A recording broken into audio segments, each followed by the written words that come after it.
Today, Will Smith posted a YouTube apology video for slapping Chris Rock at the Oscars. And when I saw it, I had to scratch my head and wonder why. It happened so long ago. I was confused. Why is he apologizing now? I felt like Robin Williams coming out of Jumanji asking what year it was.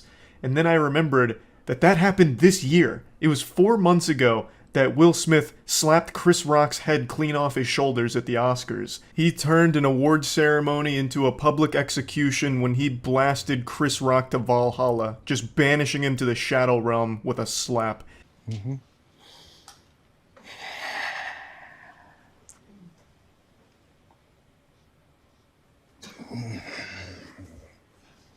Oh baby, that's right. He starts this with the most generic YouTuber apology intro imaginable.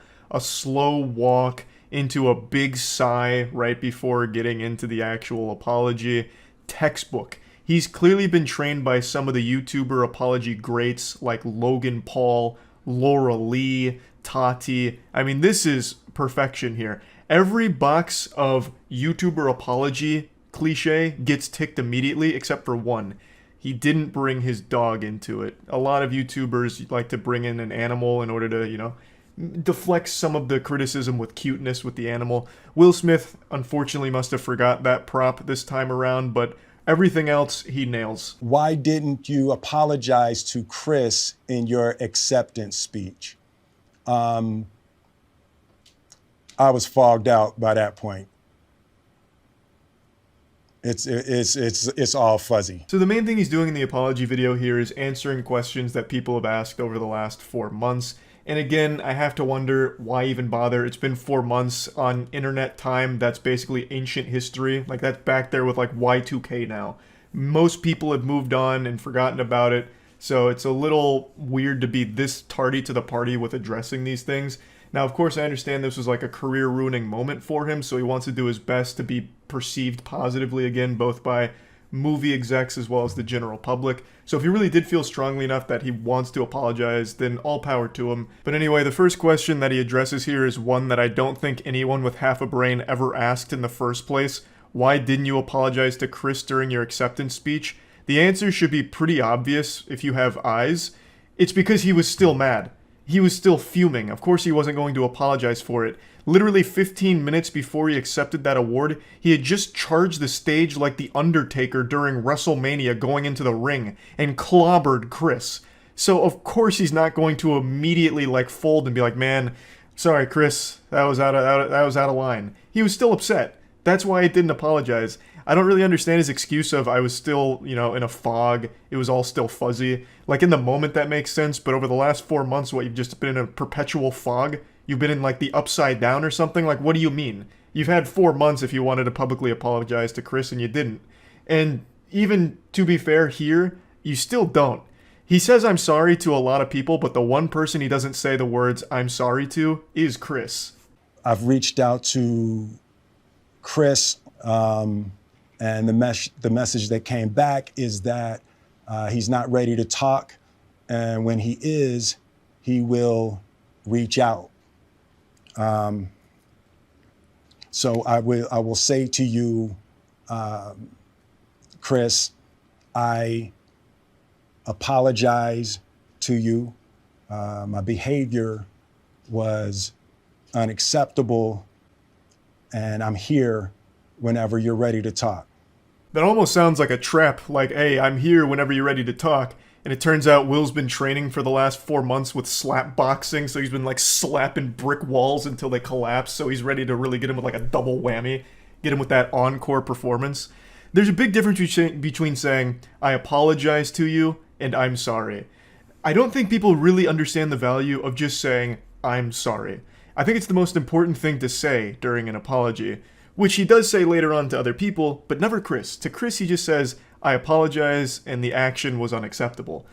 Which is, that's good, that's definitely a start, but I really think you needed that cherry on top here of an I'm sorry. This is also just one of those things that should have been handled privately. I'm sure there were plenty of ways in the pipeline to let Chris know that you were genuinely remorseful for what happened, but I understand why he thought this was a good idea.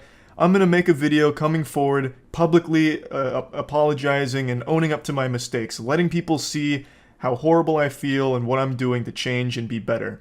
The thought process makes sense. Let people see a vulnerable side of you and let them know that you made a mistake and you know that. And that, it again, does make sense to anyone who's never been on the internet. I think one thing most people online are starting to understand and wake up to is that when you make an apology video, you lose. It's like what war games taught us. The only winning move is not to play. When you make an apology video, it is a lose-lose situation for you. You're either going to have people that don't believe that you're actually sorry, or they're going to have people that think that you didn't need to apologize in the first place, so now you look stupid. You look like a pussy. Which I'm already seeing with Will Smith's apology. Like, why is he apologizing? He stood up for his wife. Does he not support his wife anymore? Oh my god, I've lost all respect for Will with this apology now. And then on the other side of that coin is, man, Will really needed to apologize, but this apology video was so dog shit, he missed the mark entirely. This is the worst apology video I've ever seen in my life. You just don't win with an apology. So again, this should have just been private. 3 months replaying and understanding the nuances and the complexities of what happened in that moment. You slap the shit out of a man. It's not that deep. Talking about it like it's the most complex situation of all time. Like this slap was somehow, like a Cold War or something here. It was a simple act that affected a decent chunk of people. Chris, most notably, I would say, was physically affected by the slap, but Will's career was also hurt by it. Chris's family was probably pretty upset by it. Like, yes, of course, people were affected by it, but it's not like there needs to be like 4 months spent of just digesting this giant web that all spawned from a slap. Because, again, at the end of the day, it's really not that deep. After Jada rolled her eyes, did she tell you to do something? No. It's like, I made a choice on my own, from my own experiences, from my history with Chris. Jada had nothing to do with it. Jada was behind the camera with a teleprompter and a gun, making sure this question was addressed properly. Of course, I'm kidding. Jada just has very odd moments publicly with Will that I think are very tasteless in the things she says to and about Will. And it's the reason why a lot of people felt like she may have contributed to this overreaction from Will. Her rolling her eyes and then just having all of that context with the things she has said publicly about and to Will just made people wonder whether or not she was somehow involved in that decision from Will. But he's clearing the air here, saying that it was just him doing it. And you know what? I'll take his word for it. I think this was just an impulsive decision here. I don't think Jada had some kind of device that she can control Will's brain like something out of Dexter's lab.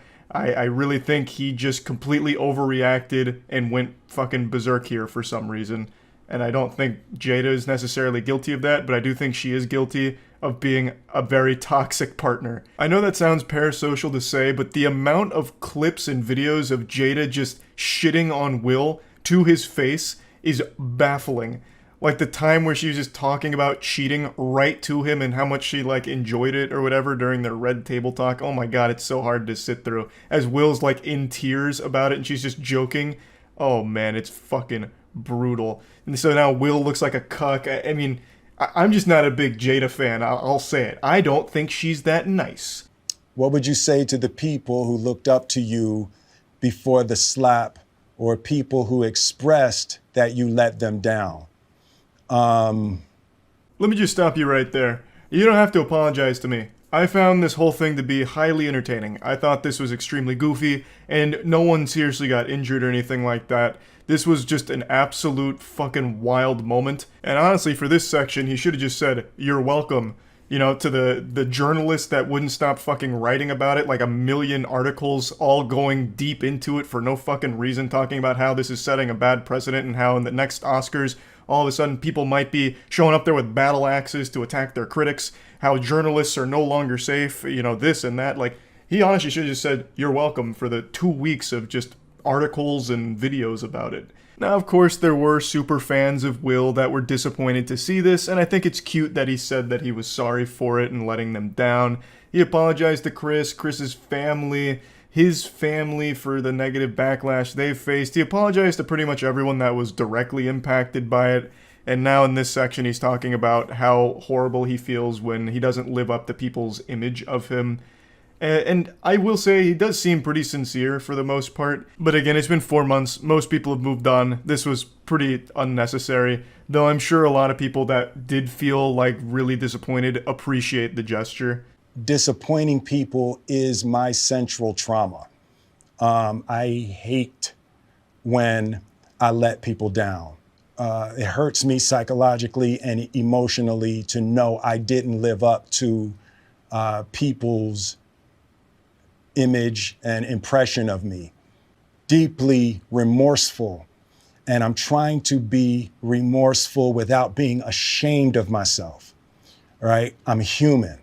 And I made a mistake. But yeah, he finishes it off by saying that he is remorseful and he's, working on being better. And if you stick with him, you can all be friends again. And that's basically where it concludes. Overall, I don't think it's like the worst apology ever, especially in the tier list of YouTuber apologies. I think this one was one of the more sincere ones, at least from everything I've seen from it. Unless I've been deceived by his great acting, I couldn't tell you. But this is just one of those situations that is so wild to me. Why do this 4 months later? If he had done this like a day, 2 days, even a week after this happened, I think the reception to it would have been much better than it currently is. Yes, it still has, I think, a pretty positive reception overall from like his actual like dedicated fans. But the general consensus I'm seeing here is, why is he doing this? This seems very fake to do it now. It's way too late. We've all moved on, this and that. So again, you don't really win with an apology video, but if he'd at least made like a statement like this, a big statement like this, right after it happened, I think he would have been in a much better position now than he is currently, if that makes sense. But anyway, I just wanted to talk about this since the slap is the gift that just keeps on giving. Somehow, there is still developments with that whole story that keep happening. Anyway, that's about it. See ya. You all know how much I love awful YouTuber apology videos, but today I've got something truly special to show you. This is the magnum opus of saying I'm sorry. It doesn't come from a YouTuber either. This comes from a basketball player, and he completely redefined the apology video meta. He made an entire apology documentary. I'm talking about Draymond Green. Now, I don't know how many of you are some red-blooded American, brewski-boofing, patriotic sports fans, but I'm going to break down the situation for those of you that aren't and don't know what I'm referring to. Draymond Green is a professional basketball player, plays for the Warriors, and recently he was filmed in practice punching his teammate after an argument. I can't show the video because YouTube will probably age restrict it for shocking and disturbing content, which it's not. So I'll just paint the picture with words here. So Draymond Green and Jordan Poole are at practice, and then some words get exchanged between the two. I can't read their lips, and the quality looks like it's straight out of 2001 off of a goddamn Motorola Razr, so the quality's fucking abysmal. Don't know what they said to each other, but they were some not nice words being exchanged. Perhaps Jordan Poole hit him with a SpongeBob reference that he didn't appreciate, something like, "Hey pal, you just blow in from Stupid Town." Then Draymond Green gets up in his face. Jordan Poole pushes him off, and in response to that, Draymond Green fucking cranks a mean one and lets a Go-Go Gadget Extendo knuckle sandwich fly, absolutely blasting Jordan Poole. I don't think it was a full-blown knockout, but Jordan Poole did hit the ground hard. Like, he went down harder than the UPS delivery driver throwing my packages at the door. But this is where this fight started and stopped. The team separated the two of them, and the video was leaked to TMZ, and this became a huge deal in the entire sports world. Afterwards, Draymond Green did issue an apology publicly, saying he was sorry for the whole situation and how embarrassed he was by it. But clearly he wasn't embarrassed enough because he decided to shamelessly make a documentary about this whole situation as well. The man made a full-blown, goddamn Michael Moore-style documentary on his punch of his teammate. It's so weird and goofy. I'm going to show that to you now, at least bits and pieces of it, but I also want to let you all know, if you're not familiar with Draymond Green, the guy has a reputation for being a bit of a douchebag. If you just type in Draymond Green hitting players in the nuts, you can watch full compilations of how many times he's kicked other basketball players in their ball sack. He's made a habit out of it. There's one player in particular, Steven Adams. I believe he's kicked him in his fucking jewels 3 times. 2 times in one game, if I remember correctly. So he's got a reputation for being a bit of a dirty player and a bit of an asshole. So this was just a nice cherry on top of that already pretty bad reputation. On October 5th, Draymond Green and teammate Jordan Poole got into a verbal altercation during practice. The incident ended with Draymond punching Poole in the face. Yeah, they pulled out all the stops for this one, all the bells and whistles. They got a professional voiceover here, making it sound very official, professional. And you would think most people in general would want to move on from a controversy like this. Just, apologize, put your head down and ignore it, so that way it will hopefully go away faster. But for some reason, Draymond and the whole team that put this piece together really like to roll around in the drama of this, making it a spectacle. I don't know what they thought was a good idea about this, making a documentary to explain the punch. It's totally unnecessary. I think everyone understands what happened here. Draymond got upset and punched his teammate. It's very simple. It's like the simplest story ever told. Yet they're making it seem like a very complex issue with very many moving parts to it that we don't fully grasp, thus need a documentary to explain it to our little idiot brains here.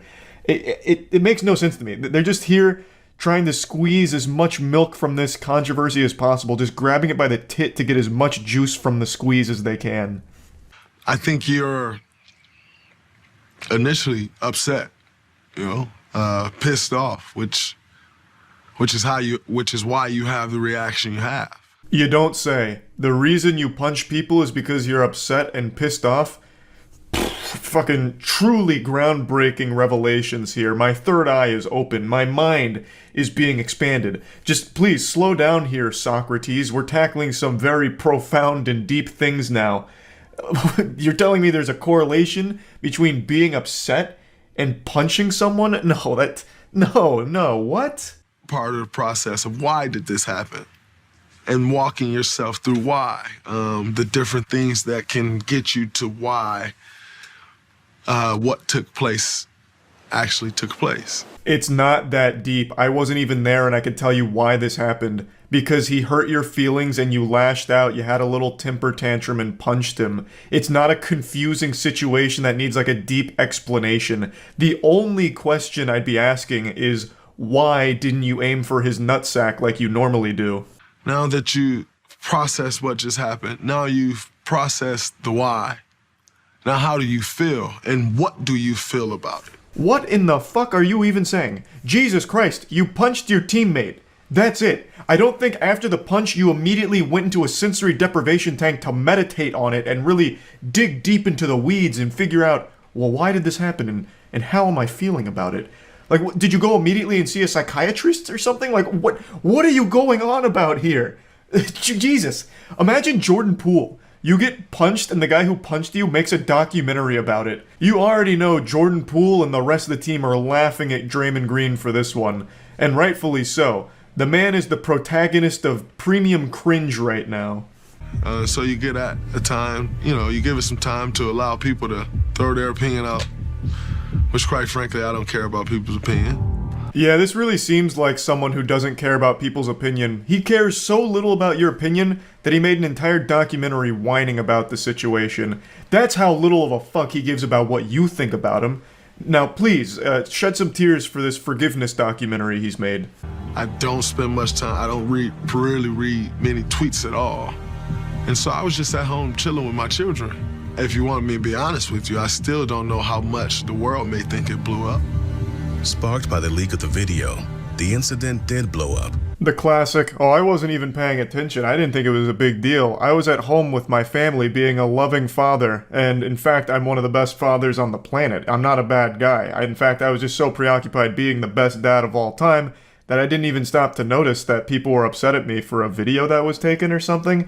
I don't even know if it was a big deal at all. I apologize to his family. For me, that is the task at hand, to rebuild trust in our locker room. I felt as a man, I felt as a leader, that I would do everything that I can to make this right. That's a clip from his public apology when this first started blowing up, and I actually thought it was fine. He said, I'm sorry to Jordan, his family, his team, and then explained how he's going to try and make things right and make things better and get trust back in the locker room. And then a week later, he makes this absolutely insane documentary about the punch. So clearly something went awry there.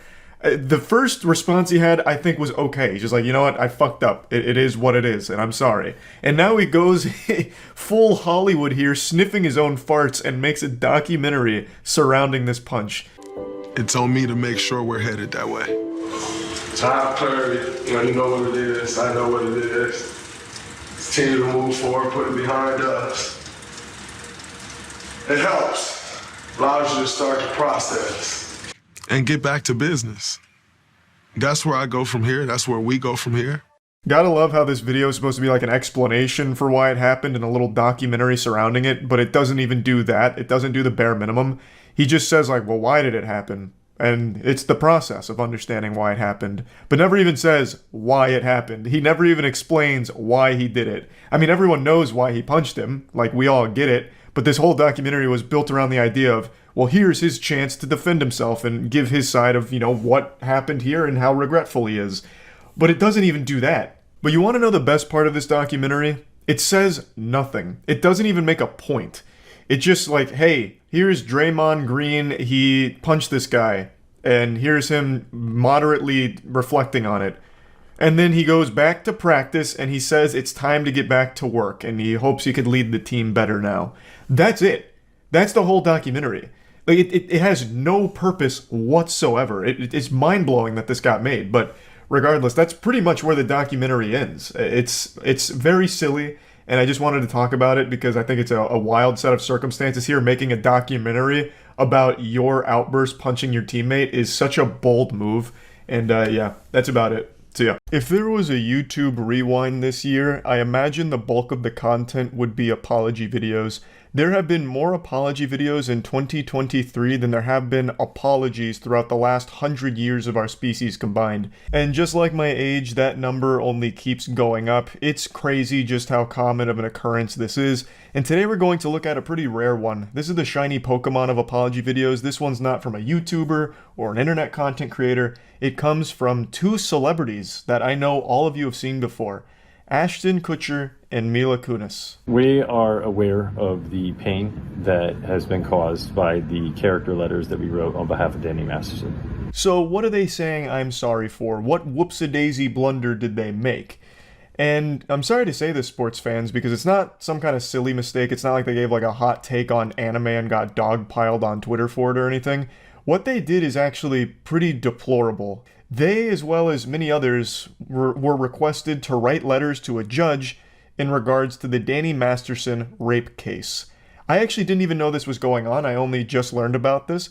Danny Masterson of That 70s Show fame, a show that Ashton Kutcher and Mila Kunis were a part of for a very long time, has just been sentenced to 30 years to life in prison for 2 out of the 3 counts of rape that he was facing.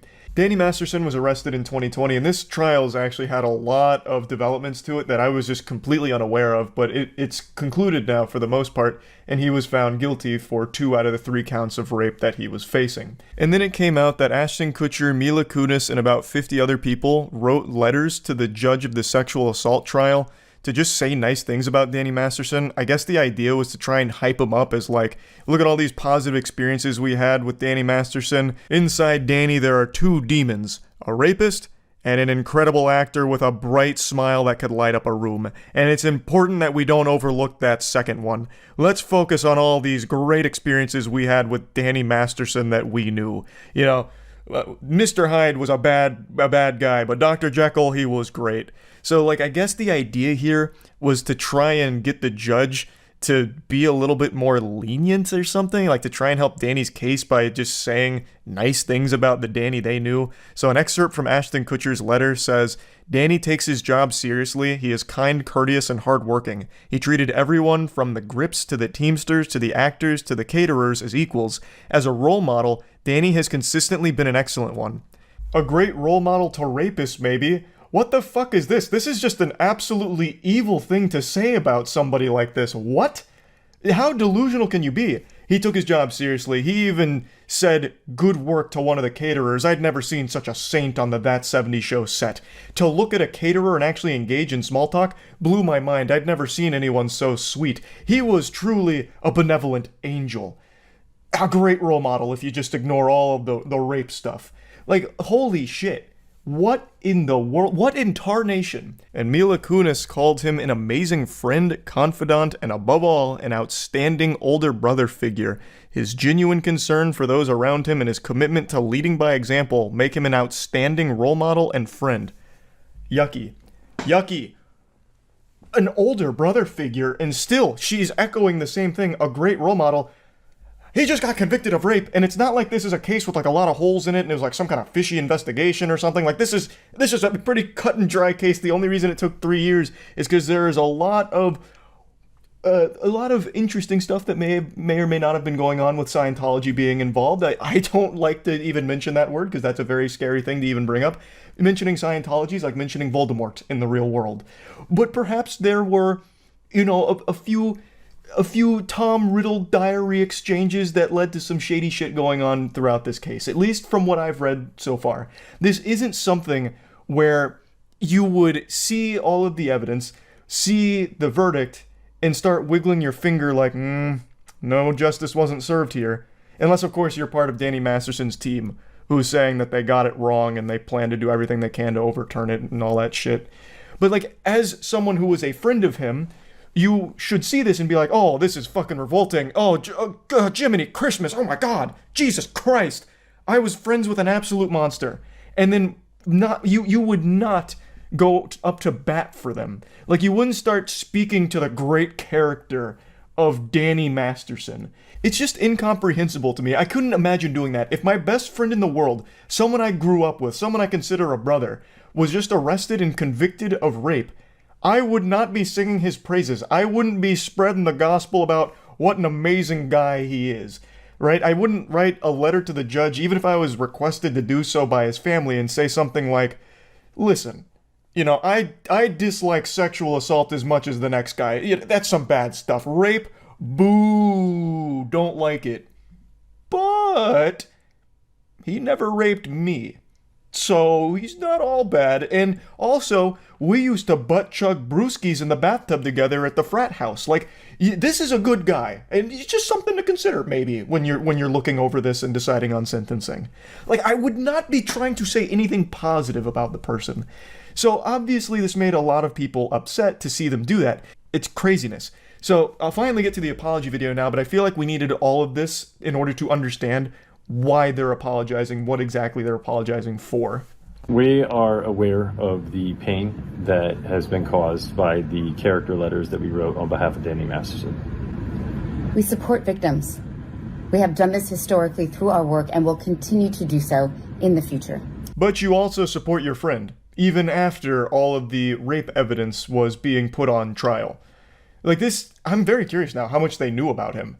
Like, did they know all of this? Because they don't seem necessarily surprised, and they seemed more than willing to write these glowing letters that seem like fucking 5-star Yelp reviews of this guy. Like, even with all of this evidence of the sexual abuse, they're still calling him an outstanding role model, an older brother figure. Like, holy shit. I understand they've been friends for 2 decades, so I guess when Danny Masterson's family reached out to request that they write a letter, gushing grannies over how cool Danny Masterson is, they should have said no. They should have just hard rejected that on the spot. Of course, I'm not a lawyer, I haven't passed the bar, but I don't think this is some kind of obligation they had to fulfill here because there were other people that didn't write letters about Danny Masterson. But let's assume they were forced to. You can still say, I was one of Danny Masterson's best friends. I didn't know this side of him. I didn't know he was an evil person, so I don't feel comfortable saying anything nice about my experience with him. Full stop. Like, that could just be the end of it. A couple months ago, Danny's family reached out to us and they asked us to write character letters to represent the person that we knew for 25 years so that the judge could take that into full consideration relative to the sentencing. How rotted and corrupt is the brain of a Hollywood drone? Like a Hollywood fucking clout zombie. I can't even begin to try and process how their noodles work. How can you just say that so nonchalant, like it's not a big deal and not just fucking diabolical? They knowingly wrote these character letters to give the judge a full understanding of the situation to consider when giving his sentencing to Danny Masterson. So they knew that this was going to be used to try and get lighter sentencing for a man who committed heinous crimes. How do you sleep at night like that? Like after doing that? I don't get it. Like a lot of people wrote letters, of course, it's not just these two, but these two are the most public figures about it. But I imagine they called anyone that ever even crossed Danny Masterson's path, like, "Hey, it's me, Tim Clifford. I was Danny Masterson's third grade math buddy. We played together on the kickball squad and he was a superstar, one of the finest kickball players the East Coast had ever seen. Thanks for reading." And the judge would be there scratching his chin. I didn't consider that he might have been very good at kickball. Maybe we shouldn't be so harsh on him. Like, I understand it's not just these two. Like, everyone wrote these letters, and I guess they all understood that it was supposed to help Danny Masterson maybe get a lighter sentence. I just don't know how you can do that. Like, in good conscience, it makes no sense to me. You shouldn't want a convicted rapist to get a lighter sentence for the crimes. The letters were not written to question the legitimacy of the judicial system or the validity of the jury's ruling. They were intended for the judge to read, and not to undermine the testimony of the victims or re-traumatize them in any way. We would never want to do that. Hey guys, we were just being super evil behind closed doors, and it's a real shame you guys had to see this side of us. We were hoping you weren't going to notice. This was really meant for the judge's eyes only. We don't want to re-traumatize victims. We just want to make sure the person that victimized them gets the lightest sentence possible for the crimes. And I like how they immediately go into an argument no one's making, like, our letters weren't meant to undermine the legitimacy of the claims. I don't think anyone's claiming they were. Your letters are there to serve as a way of trying to help your friend get a less long, less severe sentence for some absolutely evil shit they did. Which is very bad. It's still horrible. And we're sorry if that has taken place. Our heart goes out to every single person who's ever been a victim of sexual assault, sexual abuse, or rape. Man, unfortunately, they didn't even do the apology video classic cliche of saying thank you before signing off. You didn't even thank us for watching the apology video? Are you serious? Do you have no manners at all? But yeah, you care so much about the victims of these horrible things, and yet for some reason, a person who was actively engaging in these crimes, you decided to write really nice things about to try and help them. That's really weird. It's hard to believe you now, after all of this. It's just a fucked up situation. Danny Masterson is getting justice, which is the most important thing. But how the fuck could so many people around him willingly just write nice letters about him to try and actively help him in this case? It just doesn't make any sense to me. So yeah, that's really about it. So yeah. Well, I never thought this day would come. A YouTuber just made an apology video worse than Sienna May's iconic interpretive dance. For those that don't remember, Sienna May was a TikToker accused of sexual assault, and for some reason she marched into the mines of Mordor and hatched the most diabolical plan of all time, forged the worst video apology ever, where it was an interpretive dance apology. So she starts fucking boogieing out there, doing some of this, a little bit of these, and by God, I'm ashamed to say it, but she even did some of this.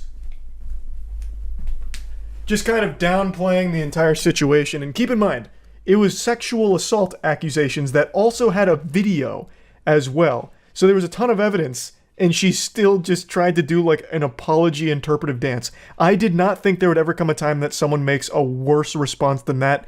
But hooey, how wrong I was.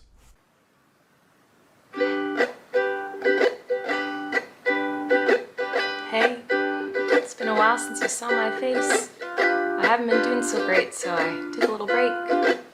So a lot of people are saying some things about me that aren't quite true. Doesn't matter if it's true though, just as long as it's entertaining to you.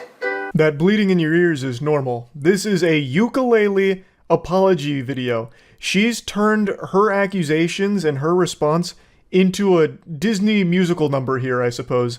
She's got a whole little Broadway moment here to sing and talk about it. Now, before getting into it, let me give some context on what she's apologizing for. Colleen Ballinger is most known for her Miranda Sings character. If you've been on YouTube for a long time, you've definitely heard that name before. She was a massive superstar on the platform. She even had her own Netflix show. And recently, another YouTuber named Adam McIntyre has really started to spearhead this information about her past and everything that's happened to them, as well as the group chat that she used to have with a lot of her fans that were minors, and the way she conducted herself. She's been accused of like asking for ass pics from her fans, and again, most of these fans were minors at the time. She'd even send really weird videos to them. It's just, there's been a ton of evidence of very unacceptable shit, so she's been accused of like grooming as well as being a predator, and this video that she made is her response to those very serious allegations. All aboard the toxic gossip train. You're chugging down the tracks of misinformation. The toxic gossip train. You got a one-way ticket to manipulation station. Nah, she's giving us a one-way ticket to defecation station, because this is some shit here. I don't know how she thought this was a good idea at all. She doesn't even disprove any of the allegations, she just calls it the toxic gossip train, like it's some kind of little musical number out of Magic School Bus or something that she's not taking seriously. In the face of very serious claims, she decides to put on the entire clown outfit and grab her trusty ukulele and go to battle. But it's not really a battle because she doesn't even really tackle any of the claims. She doesn't refute anything or defend herself. She just makes a song. Toxic gossip train. Tie me to the tracks and harass me for my past. Cause rumors look like facts. If you don't mind the gaps, I won't survive in the crash. But hey, at least you're having fun. I'm sorry to keep pausing this so frequently, I just have so much to say, and trust me, I'm really doing you a favor with all of these breaks here to give you a brief, like, respite from the fucking unbelievable cringe. Like, this is some pure, undiluted, unhinged delusion here. This is so strong, I feel like it needs to be added to the periodic table, like the element of delusion that she is displaying here. Like, this song is fucking haunted, honestly. This is like that track out of Courage the Cowardly Dog with Velvet Vic, where, like, sucks you into the record player. That's this song, but it sucks you into a group chat where she's, like, asking about your first period and asking for ass pics or something.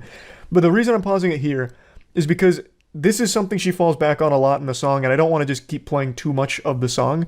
She seems to think that a lot of people are taking pleasure in watching all of this and says, like, oh, it's all untrue, but you're just doing it because it's entertaining and you're having fun. I've never fully understood that perspective because I imagine most people don't have fun learning that people they grew up watching or people they were at least aware of being a big influence turned out to be absolute fucking scumbags. Groomers, predators, all these horrible things. Like, no one has fun with accusations like that, I don't think. Certainly not the victims of it. The victims of Miranda Sings, Colleen Ballinger here, definitely aren't having any fun here. This has been mentally damaging shit that they've carried for a long time. Now, I do think there is an argument to be made about, like, YouTuber apologies as entertainment. I made a whole fucking tier list on it. There is an element of fun to watching a completely disconnected from reality weirdo do something like Miranda Sings has done with this fucking singing apology. It's hard not to point and laugh at the absolute insanity of that situation.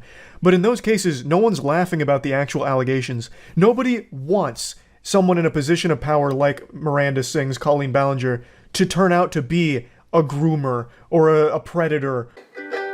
Hi everyone. I've been wanting to come online and talk to you about a few things.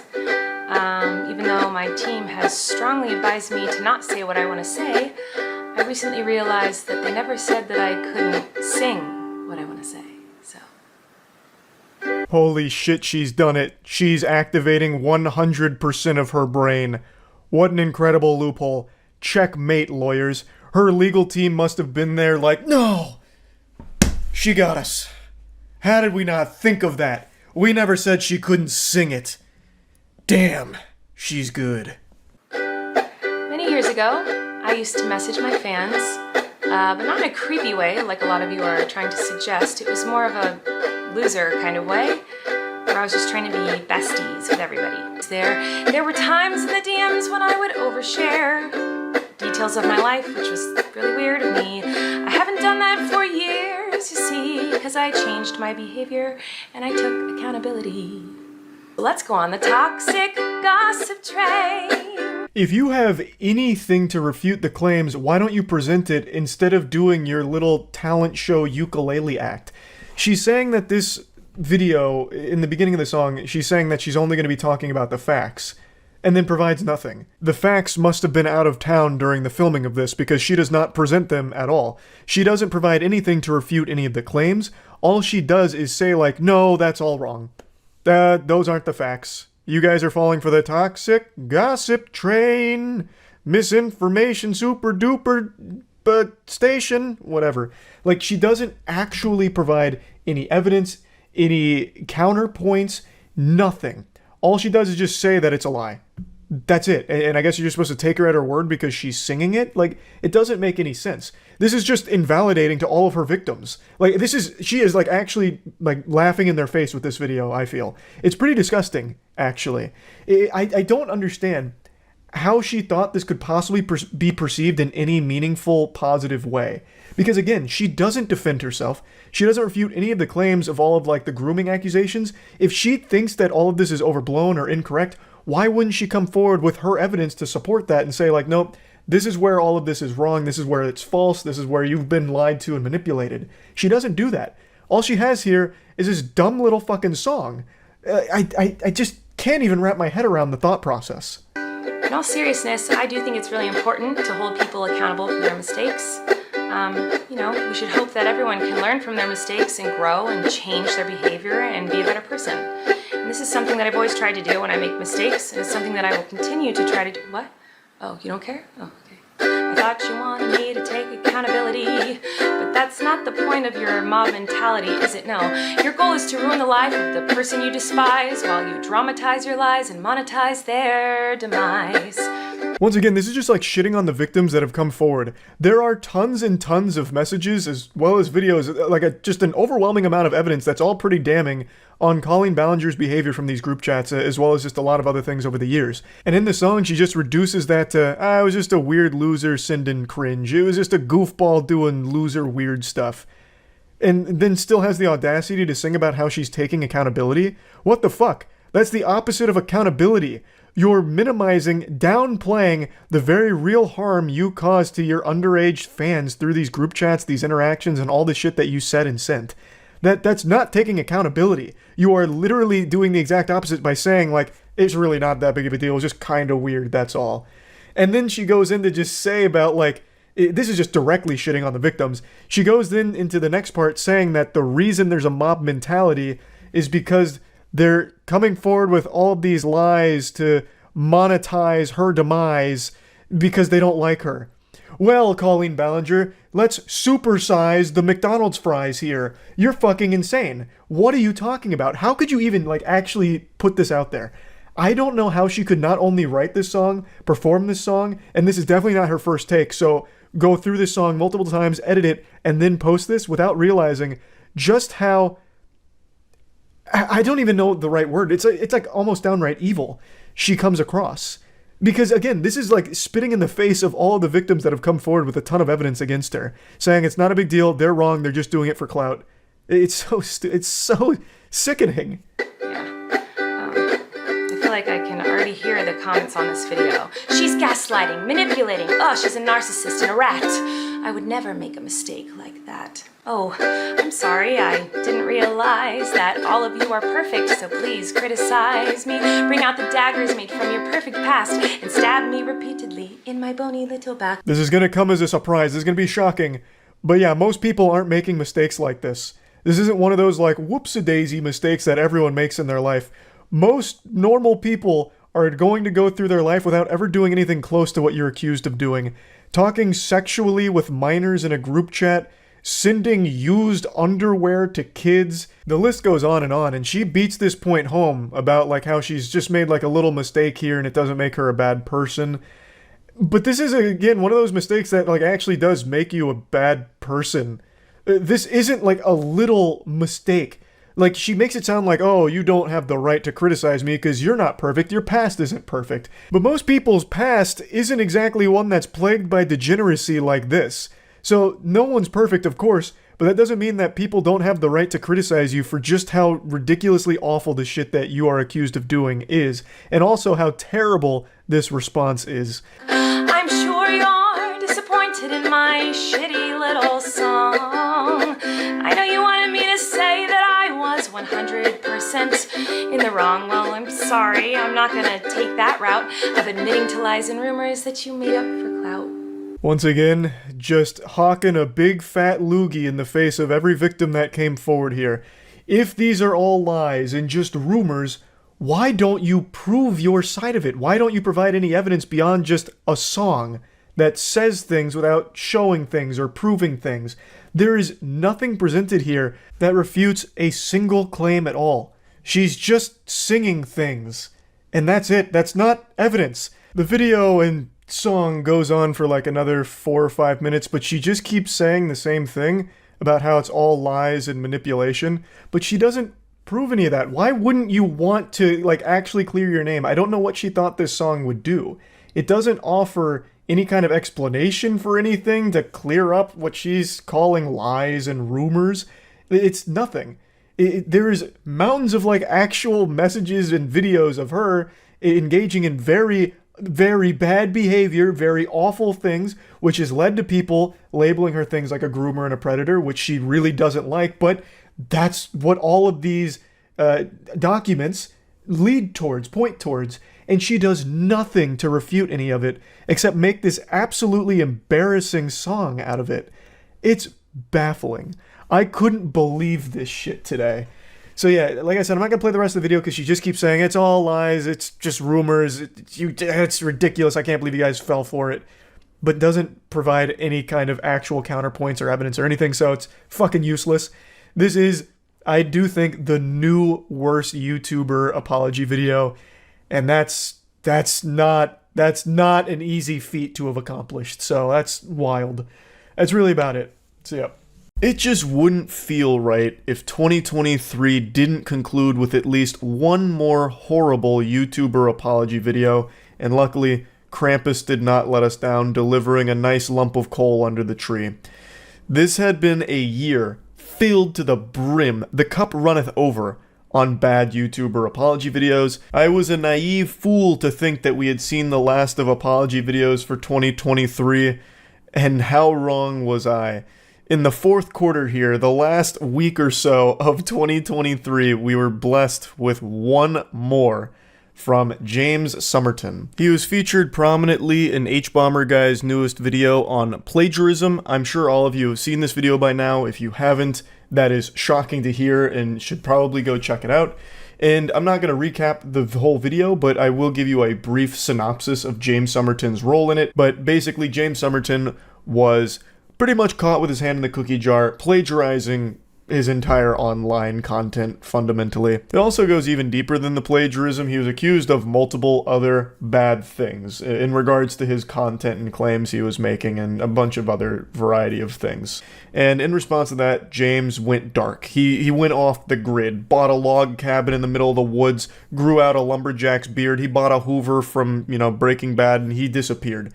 So he went offline, and then a couple days ago posted a surprise apology video going over all of it, which he deleted a couple hours later when it didn't get the response he was expecting it to. But it's been re-uploaded, and I kind of wanted to cover it a little bit just because it feels right. 2023 had so many of these. We've got to usher in 2024 the right way with an apology video to kick us off getting into the new year. So let's take a peek. Hi everyone. I'm sorry for taking so long to make this video or to say anything. I'm in the hospital. I've been in the hospital for a little over a week. Call me John Madden because I'm going to walk you through the play in this playbook here. It's called Emotional Manipulation. It's a timeless classic. There is no reason he should be starting this video with this story here. He uses this technique multiple times throughout the video and doesn't really even address the accusations head on. It's mainly a lot of deflection. But what I want to focus on is just how hard he leans on trying to garner sympathy through this. Now, it's always sad to see someone struggling and going through a hard time and contemplating extremely terrible things with their life. But it's not something that you need to be sharing online in this capacity. And it's also not something most people would be comfortable sharing online, especially in response to things like this, because it comes across as very insincere and disingenuous and kind of like using it as though it makes you immune to criticism because now you've gone through this, if that makes sense. And that's pretty much what his whole audience said too. Even the ones that were trying to rally behind him, hoping for a real explanation, this left a very bad taste in their mouth because it's completely unrelated to what should be being talked about, which is his plagiarism as well as the other things he's been accused of. He doesn't need to be sharing this information with us. This is a very private matter that he should have kept private. I tried to do something really stupid. I'm really only here now because before I did it, I called my dad to talk to him one more time, and he figured out something was wrong and called paramedics or 911 or... Once again, there is no reason to be telling this extremely personal story to your audience when this is supposed to be a video addressing all of the accusations against your content. It's just the only reason this is here is so that way people can sympathize with him and feel sorry for what he's been going through. And make no mistake, from what he describes here, it's an extremely horrible experience that I wouldn't wish upon my worst enemy. But it has no place in this video. It just comes across as super fucking tone deaf here. Just talk about, if you want to make an apology video or explain your side of things, then do that. And don't go into the private side of what's been happening behind the scenes since the accusations came out. They got here, and I woke up in the hospital, and yeah,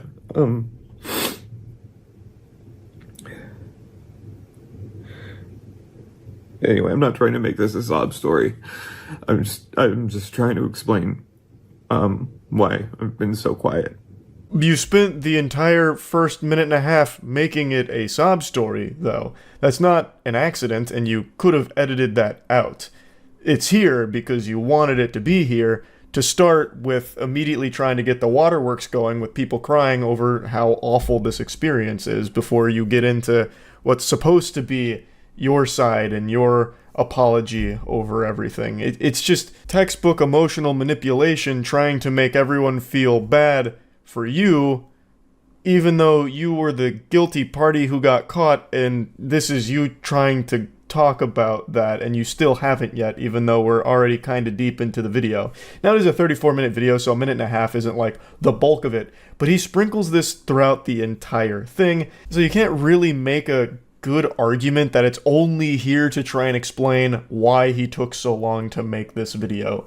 You don't need to explain why you took so long. You really don't. If you really wanted to give an explanation, you could just make it super concise, like, hey, had stuff going on. Or this has been an extremely stressful period of time in my life from all of this, so I've taken some time to process everything, and now I feel comfortable going forward. Like, you didn't need to dive into it like this, and you didn't even need to explain why it took you that long in the first place. And on top of that, he does also still go over these really sad things in his life throughout the whole thing that aren't just there to explain why it took him so long to talk about all of this. So it really does feel like he's trying to emotionally manipulate people with his apology video.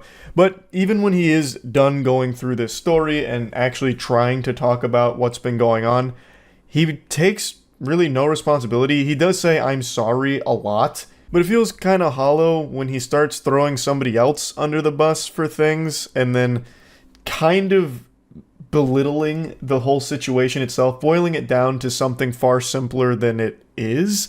Like, there were a lot of accusations against him, none of which he really defends himself on in any meaningful way whatsoever. It really feels like the main purpose of the video is to make the audience feel bad. Like, make them, like, blame them, basically, for what he's going through, as opposed to taking that responsibility for fucking up with plagiarizing his whole career. Really, really sorry. Really, really sorry. For this stuff in the videos, not crediting people, and I lost my best friend because of this. Nick and I had been best friends since... I don't think I really need to show you more of the video itself. You get the idea of exactly how this goes for the rest of the 30 minutes of it.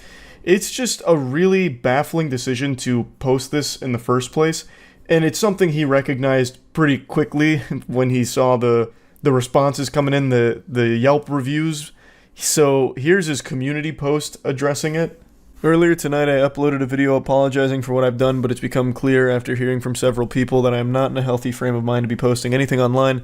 I only returned home from the hospital yesterday, so I should have never filmed it. I've deleted the video, but I'm sure it has been downloaded and will be shared by others online. I promise to apologize properly and in detail when I'm more mentally stable. Until then, please know that I am sorry. He understands that this wasn't a good idea, but insists that he is sorry and will return at a later date to make a better apology video. And I have to say, that doesn't seem like a good idea. Like, I don't understand why he's even going to bother trying. There is really nothing that's going to improve for his online career through an apology. His audience isn't going to stick around through it. They were there for his content, and his content was stolen. It was all plagiarized. Like, there's no reason for them to stay, and it's not something he can just move on for and keep pumping out bangers, because no one's going to believe that it's original work or anything that he himself created. So there's nothing he can possibly gain from even making an apology. He should just do something else that's not being a YouTuber, or find a completely different niche on YouTube to try and make it big in. Like, there's just nothing he can really do for the James Somerton brand here. So I don't know why he's going to try and make another apology video later. It just seems kind of silly to even bother. He doesn't have anything that proves him innocent from the claims. He really was kind of, caught pants around the ankle here. It's kind of kaput. Like, it is clear he plagiarized a lot of things, and there's a lot of other accusations on top of that as well, from the way he conducted himself and some of the content, like in some of the things he said. And there's really not a whole lot he can do to come back from that and make this big triumphant comeback with an absolute fucking banger apology. That's just not going to happen. So why even do it? Just go do something else, man. Just move on from it. So yeah, I just wanted to cover this a little bit, just because it's one more bad apology in 2023. I figured might as well complete the year the only way we know how, with bad YouTuber apologies. Yeehaw. That's about it. So yeah. Good morning, butterflies. It's me, your fairy godfather, Charles. And I'm here to grant you a special wish, and that wish I know you just made was for knowledge. So I will go ahead and pollinate you with my sweet nectar of knowledge. The situation I covered a couple days ago with the individual who was driving with a suspended license on a Zoom court hearing about his suspended license actually has some huge twists and turns here that not even the Game of Thrones showrunners could have figured out to subvert our expectations. The whole galaxy, but especially the Michigan Secretary of State's office, owe this man a huge, sincere apology. Addressing the elephant in my ass, yes, I am still not home. I am still in front of this SpongeBob title card of a background behind me, but it's very funky and I appreciate that. I'm still on the run. I publicly said My Hero Academia fell off, and I haven't been safe since. So, anyway, for those of you that are unfamiliar with this whole case, I'll drop the lore for you. An individual named Corey Harris went viral for this Zoom court hearing where this happened. Mr. Harris, are you driving? Actually, I'm pulling into my doctor's office, actually. So just give me 1 second. I'm parking right now. Great. Okay. So maybe I don't understand something. This is a driving while license suspended, That is correct, Your Honor. and he was just driving, and he didn't have a license.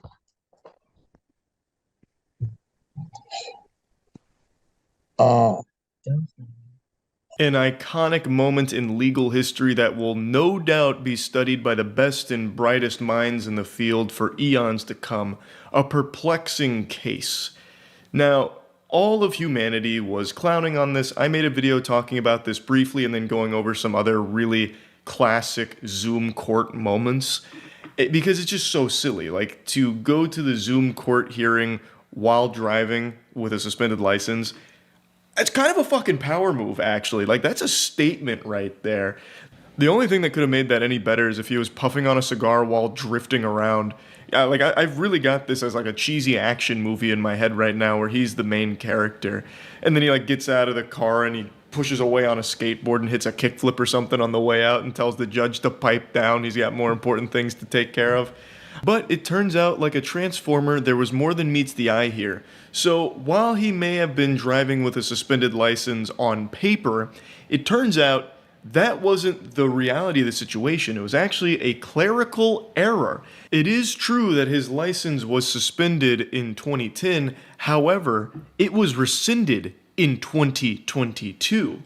So what happened is, due to this error in the internal combustion engine that is our beyond dogshit legal process, that information never made it through the proper channels. So he should have been totally green light to drive. You can take the license away from the man, but you can't take the man away from the license. It's the same thing. I just said the same thing in a different way. That's definitely not how that's supposed to work, like the expression. Point is, it's not like when they took away his license, it was like the Space Jam basketball taking away his like ability to drive. He still had the capability of driving, just not the legal authority to do so. But in 2022, he did get that granted back to him, or at least he should have. But apparently the soulless husks at the Michigan Secretary of State's office never received the clearance from the Saginaw Friend of the Court. I hate that title, by the way, Friend of the Court. That shit sounds so childish. Makes me feel like I'm reading a Dr. Seuss book. Yes, this is the Michigan Secretary of State's office requesting thumbs up from the Blorbus County Super Buddies. Looking for big pats on the head, please, nuzzles you. I don't know, I hate that. Just friend of the court sounds so stupid for like an actual legal thing. So because the Michigan Secretary of State's office never got that clearance, the lifting of the suspension never went into effect, so the judge was working off the paperwork that was incorrect, stating that his license was still suspended when, in reality, it was not. They tracked down the clerical error and it has been rectified. However, Harris did spend 2 days in jail. And he made this statement saying, "With the type of ties that I have with the church and the community, it's very embarrassing." Which I completely understand, and this whole thing is turbo dog shit. It's more than just like blushing of the cheeks, like embarrassing, you know, it's not like his voice cracked while asking someone on a date or something. Like, this is pretty serious. It's unjust what happened to him. Please ignore the Ford ad. They break up every 3 sentences in this article with an ad. I've now sworn that I will never buy a single product that advertises on any mainstream news outlet because of these intrusive fucking abominable ads. But this is the explanation. So a legal deputy, the deputy legal director for the Michigan Secretary of State told the station that the process to get a driver's license reinstated can be a complicated process. Sometimes it's as simple as, we at the Secretary of State's office did not get a clearance from the court that everything was done, but something happened in the wires and we needed to talk to the court to get the clearance and clean it up for the resident. Which they didn't do until he had already been in jail for 2 days. So, like, he still suffered from this, and I think he should be compensated for that. He didn't do anything wrong, but he had no way of knowing that or knowing how to properly correct this. In an interview that he gave after the dust had settled with all of this hoopla, he did mention that his license was supposed to be fixed 2 years ago, but it just didn't. So he was aware that there was something definitely awry here, something was wrong, but he didn't really know what to do about that. So he still ended up, turning himself in and all of that. And then in the interview, he did mention at the end, always double check the workers because they say they're going to do something and they just don't. He's 100% right about that. When you deal with anyone in any kind of government position, it seems like they view it as a shameful thing to do their job. Like, they seem to want to do everything but what they're supposed to, which really hurts just normal, average people. And also, no one watching what happened had any way of knowing that either. Since this story came out with this update here, people have been mad at me saying, like, oh, how could you have fucking slandered this man? You should have really looked into this a little bit deeper so you would have known he was innocent from the start.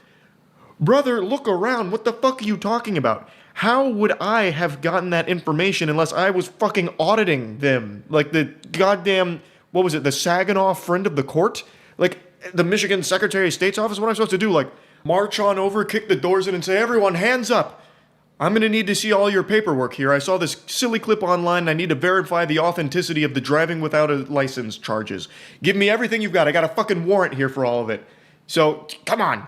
Like, there's not an amount of research anyone could have done to find that information. They had to track down the clerical error on their side. There is nothing some fucking bumbling reptile brain idiot like me could possibly do to get that information because it is not available unless you literally worked there and investigated it. I do think some of the records with the suspension and then like the rescinding of it are publicly accessible documents you can have access to, but it's still not something that you as just like the average dick in hand Joe Schmo can do to connect the dots on why those wouldn't match up, like why this paperwork didn't make it through the whole process, what the hang up was. Like that's not something that you can track from the outside, I don't believe. So I'm definitely sorry, and I'm super sorry that this happened to him in the first place, because again, he did nothing wrong. He was completely blameless for the driving with a suspended license charges here.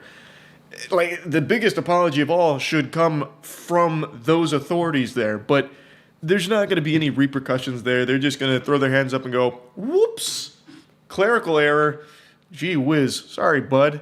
And that'll be the extent of that. They'll just wash their hands of it and be done with it, close the book, and nothing more will come from it. And it's a real fucking shame. They never face any real repercussions for fucking people in the face like this, and it sucks. Maybe I'm wrong. Maybe something comes from this. Maybe there's some kind of internal change where this kind of thing won't happen as often in the future. Doubtful, but who knows. Anyway, though, I feel terrible for Mr. Harrison. What he went through here, he did not deserve it at all. That's about it. See ya. It's impossible to say what the worst feeling in the world might be. I think most people would default to answering that with something painful, like getting hit with a sledgehammer, getting shot. Childbirth is usually towards the top of that tier list for how painful it is. Maybe watching Rebel Moon Part 2 for how abominable it is. But I actually think there's a right answer to what the worst feeling in the world is. And it's being dead. And a YouTube channel called Watcher would agree with my analysis because they experienced death for about 3 days when they released their Goodbye YouTube video, where they announced that they were leaving the platform in order to have their own subscription-based third-party platform for their content going forward, and people didn't like that. They got spit on more than a mic at a beatboxing competition, and now they're backpedaling. They've released an apology, and they've announced that they've made a mistake, they've apologized, and they've talked about their plan going forward now. I'll bring you up to speed on the lore in case you're unfamiliar with this story, but this is a massive YouTube channel. They are a beloved group where they made this absolute wet fart of announcement where it was saying that they were going to be producing all of their content going forward behind a paywall on their own platform for $6 a month. So all of the content that their fans were used to getting on YouTube for free is now locked behind a $6 a month subscription fee. They said they continue to drop premieres on YouTube, but the rest of the season, well, that would cost you some clams to access. Obviously, this ruffled everyone's feathers, especially considering they already have a Patreon where people were signing up for monthly membership fees of $5, $10, or $25 a month, and this was an additional service on top of that for a monthly subscription, so it was just a disaster. And they lost close to like 100,000 subs over the course of 3 days. It wasn't quite 100K, but it was a lot. And now, today, they've released this. Hey everyone, last Friday we announced that we're leaving YouTube and launching our new streaming platform. We messed up. A lot of you spoke out with extremely valid comments and concerns, and we want to take the time now to address those. We've been reading the things you've been saying, and we're sorry for the way we handled this, as well as the way we communicated it. Right up front, it succeeds where a lot of other YouTuber apologies fail. They say they fucked up, and they say the golden word, I'm sorry. They make an apology right off rip. So it's a pretty good start to this one, all things considered. We understand where you're coming from, and we're making immediate changes. First, we want to affirm that you are the reason why we've been able to do anything at this company. You helped us every step of the way when we left BuzzFeed to start Watcher at the top of the pandemic in 2020. You've supported us in so many ways by watching our content, attending our live shows, buying our merch, becoming members of our Patreon, and giving words of encouragement over the years. This is another super strong moment here because it's tugging on the audience's heartstrings. It's very much buttering them up in a positive way. I'm not saying that as a negative thing.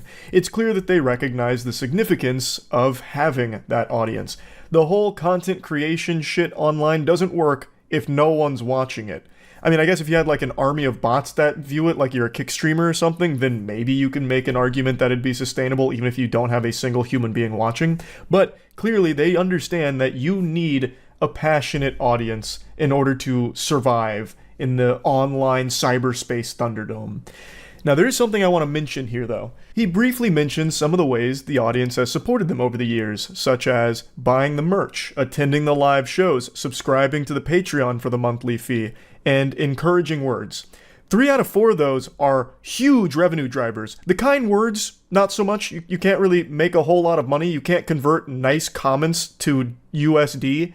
There's no direct conversion there for that. I mean, unless you're making Hallmark cards, perhaps. But those other 3, attending live shows, subscribing to the Patreon, and also buying the merch. And there is a 4th one there as well, which is just by watching the videos, you are directly financially supporting them because AdSense through YouTube monetization, as well as the brand partners that have paid to be on their content. So they're already heavily monetized content, and I didn't even think about the live shows the first time I watched their video. That's a huge part of some teams' bottom lines because they bring in so much money. It's like one of the main revenue drivers for bands in particular with concerts and buying tickets to it. So they have a lot of revenue sources already for their brand. So then immediately after hearing that in this video, I was like, so then why did you want to do Watcher TV for $6 a month? You have all of these other streams that the audience has been supporting for so long. Why would you want to have another one to milk those titties dry? Like, it just doesn't seem right. It seems greedy. Now, they do shine some light on the motive behind doing this, the reason behind the Watcher TV idea in the first place. So we'll get to that pretty soon. And we are incredibly grateful for your support. We're sorry for how we originally delivered our goodbye message to YouTube. It was insensitive. We didn't properly express how much we appreciate all of you. And we did a really bad job of explaining the reasoning behind this transition. We also want to deeply apologize for our ignorance around the impact of the cost. We regret stating and implying that it's a price that anybody can afford, and we fully acknowledge that it is not. We didn't take the proper consideration for how this cost would affect you, and hope you know that we are taking this as a serious learning experience. It seems like they really did listen to pretty much all the feedback. They're hitting all of the main points, both in their delivery as well as the actual idea behind this venture. So it's nice that they're up here taking the accountability and saying, yeah, these are things that we really just didn't even think about. I'm sorry, we fucked it up. Like that is something that you don't see very often, so it's nice to see them just take it on the chin here. With that in mind, we're making some changes to ensure that there's a way for our community to continue watching our content for free. If you want to watch our shows early and ad-free, you can catch them on the Watcher platform a month earlier. After that, you'll be able to watch our shows on YouTube for free. For those that have already subscribed to the platform, we are so grateful for your support. But if this change has you rethinking your membership, we will issue a full refund. And all past episodes and series will remain available on YouTube. That's a pretty solid change overall. That is something you see for a lot of Patreons for YouTubers or third-party offerings if it's not Patreon.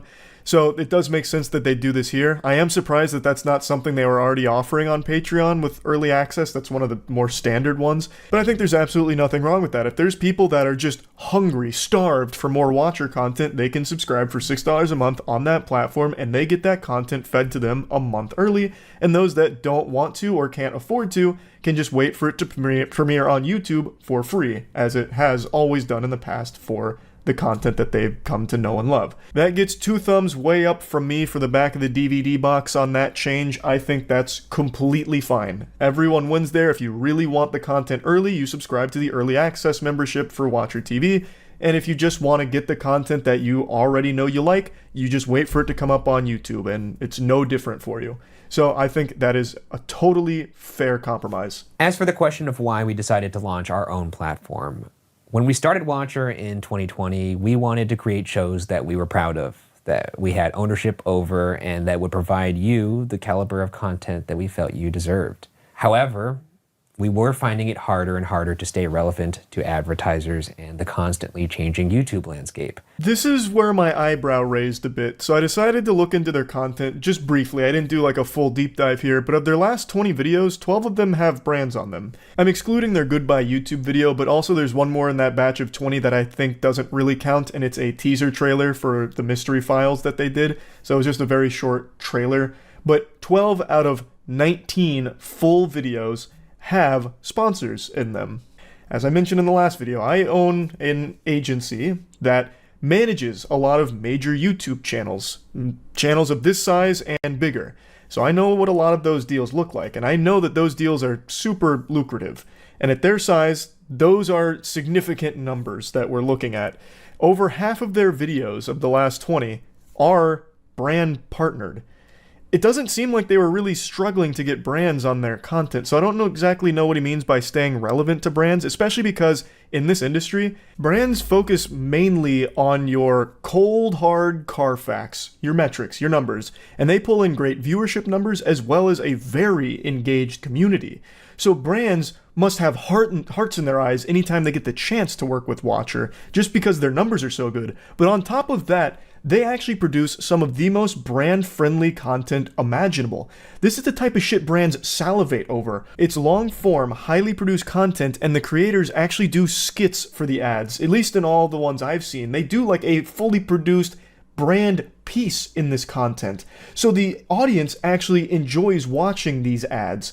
That is a match made in heaven for sponsors. So I was very confused on what he meant by staying relevant to brands. And then the second thing about, staying relevant in like the ever-changing YouTube ecosystem, that's a totally understandable one. I get that. The YouTube ecosystem is 100% like this boogeyman that no one fully understands. But it doesn't really make sense to me. We found it harder and harder to compete in the ever-changing YouTube landscape, so we abandoned it. We waved the white flag and said we're defeated, so we created our own platform with blackjack and hookers. That's a Futurama reference. I'm not saying that's what Watcher TV is. But the point is, why would you go from this is a lot going on YouTube and it's changing to, all right, guess we got to leave it now and then charge people for access? That just doesn't really compute to me, because you kill your brand, obviously, which I think they've recognized now from all the feedback. It's very hard to get people to subscribe to $6 a month content on a third-party platform they don't know, as opposed to just showing them some free YouTube videos. You built your brand very successfully on YouTube, and you were still only growing from everything I can tell. So why would you abandon it at the height of your growth, right? Like that, I don't know, that reason doesn't really make a ton of sense to me, but I understand being like afraid about, long-term sustainability with how frequently YouTube is changing. I do get that, but I feel like the natural progression there would be like, okay, so how can we stay competitive on YouTube? As opposed to, okay, how the fuck can we get out of here? We faced some incredibly challenging decisions. We didn't want to compromise our content to ensure they met advertising requirements. And we definitely did not want to lay people off that have brought Watcher to life behind the scenes. And we didn't want to bring Watcher to a close, which would have happened if we stayed solely on YouTube. That's why we decided to launch the platform, so that we as a company could continue, we could pay our staff fairly, and not only continue to make great content for you, but expand with new shows, new voices, all ad-free. And now with the addition of accessible options, this is a decision that we all believe is the best for Watcher. All those reasons he lists are perfectly reasonable. You don't want to lay off your staff, great. You want to pay them fair, great. Like all of these, they check mark the boxes of good shit. I support that. But I don't understand why your only option was to leave YouTube and charge $6 a month to your audience that's already paying for more merch, live shows, and Patreon. At least a large number of them are. They have over 13.4 thousand Patreon members right now. From all of this controversy, their Patreon has actually flourished more than it ever has from what I can see. So why would you want to take even more money out of their piggy banks here? The strategy would be to keep growing on YouTube so you can continue to monetize, you can charge higher rates to the brands that you work with, that I imagine you will continue to work with. And also, more views means more AdSense money. And like I said, this channel is so advertiser friendly. It's exactly what brands and YouTube themselves want, long form, high quality content. Their RPM is probably super fucking high. So the more they would grow on YouTube, the more money they would stand to make. They would easily be able to expand, I would think, without charging $6 a month for their initial idea of paywalling the content that they were used to giving for free. I do like their new model of pay $6 a month for early access, but I still do find it unnecessary. I feel like the only reason that's there is because they can't fully walk back that now. They can't just get rid of that because people have already paid for it, so they need to offer something to those people that have already signed up. But I don't think it's a necessary thing for the survival of their brand. I really don't. Like I said, I know what these brands pay to be on the content. So just their sponsorships, I know they're bringing in 6 figures from these sponsorships. Easy. And their Patreon, you can start crunching the numbers. 13.4 thousand Patreons at $5 minimum, up to $25. Like, come on. That's a lot per month. Plus their merch is pretty pricey, and people are clearly buying their merch. It seems to sell out quite a bit. That's a lot too. Live show tickets, when those come around, that's a pretty big influx. Their AdSense popping off. Like, they have so many revenue streams, I don't know how they can possibly be at this point where they need to find more ways of taking money from their audience in order to survive. That just doesn't really make a lot of sense to me, unless there's some really odd mismanagement going on behind the scenes here. The videos they make aren't cheap, but I am confident that they're not costing them $500,000 per video or something outlandish like that. I know that's not the case. So how can you possibly be at this point where we had to find a new subscription for people to pay for in order to keep Watcher alive? I just don't get that. However, we realized that in figuring out the logistics of what this might take, we overlooked the way it would impact all of you. We hope you'll be patient with us through these mistakes, and we remain incredibly sorry that they were made in the first place. We also want to directly address our Patreon community, who have played such a key role in supporting us from the very beginning. All current Patreon members will receive a free subscription code to the platform. If you already purchased a subscription, please contact us and we will issue you a full refund. We look forward to continuing to make shows and introducing all the incredible things that we've got planned for the platform alongside YouTube. And in the meantime, we are forever grateful to all of the people who make up our community. And we hope that you consider joining us in this next chapter of our journey, whether that's on YouTube or on the platform. Thank you. Thank you. Thanks, everybody.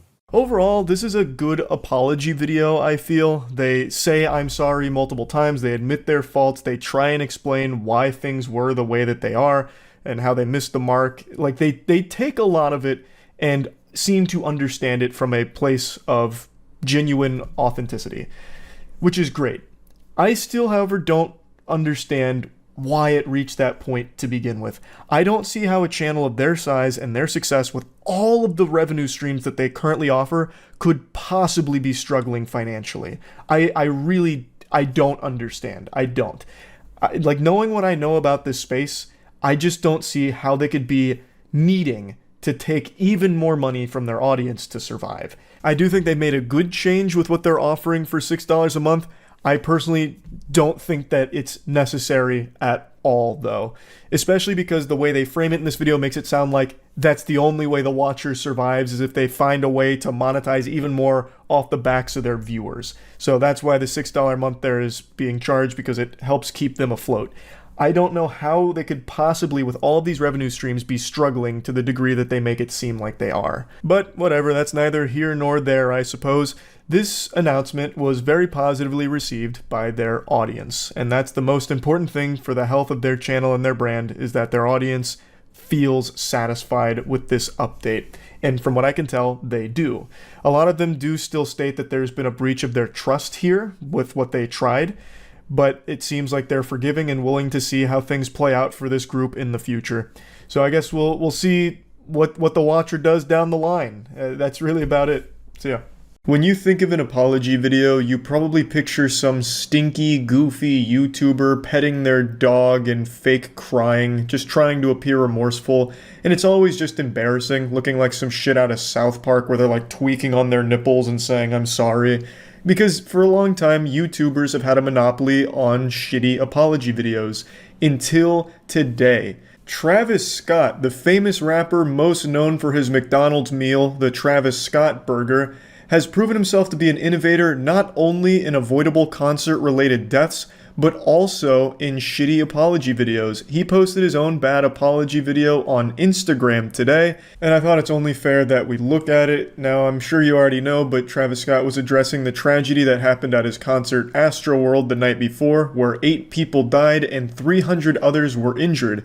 This was due to a lot of factors, but the main one being crowd crush. Crowd crush is when a huge crowd of people occupies a small space and everyone gets too close together and inadvertently starts pushing on each other, which suffocates people in the middle. They die from asphyxiation.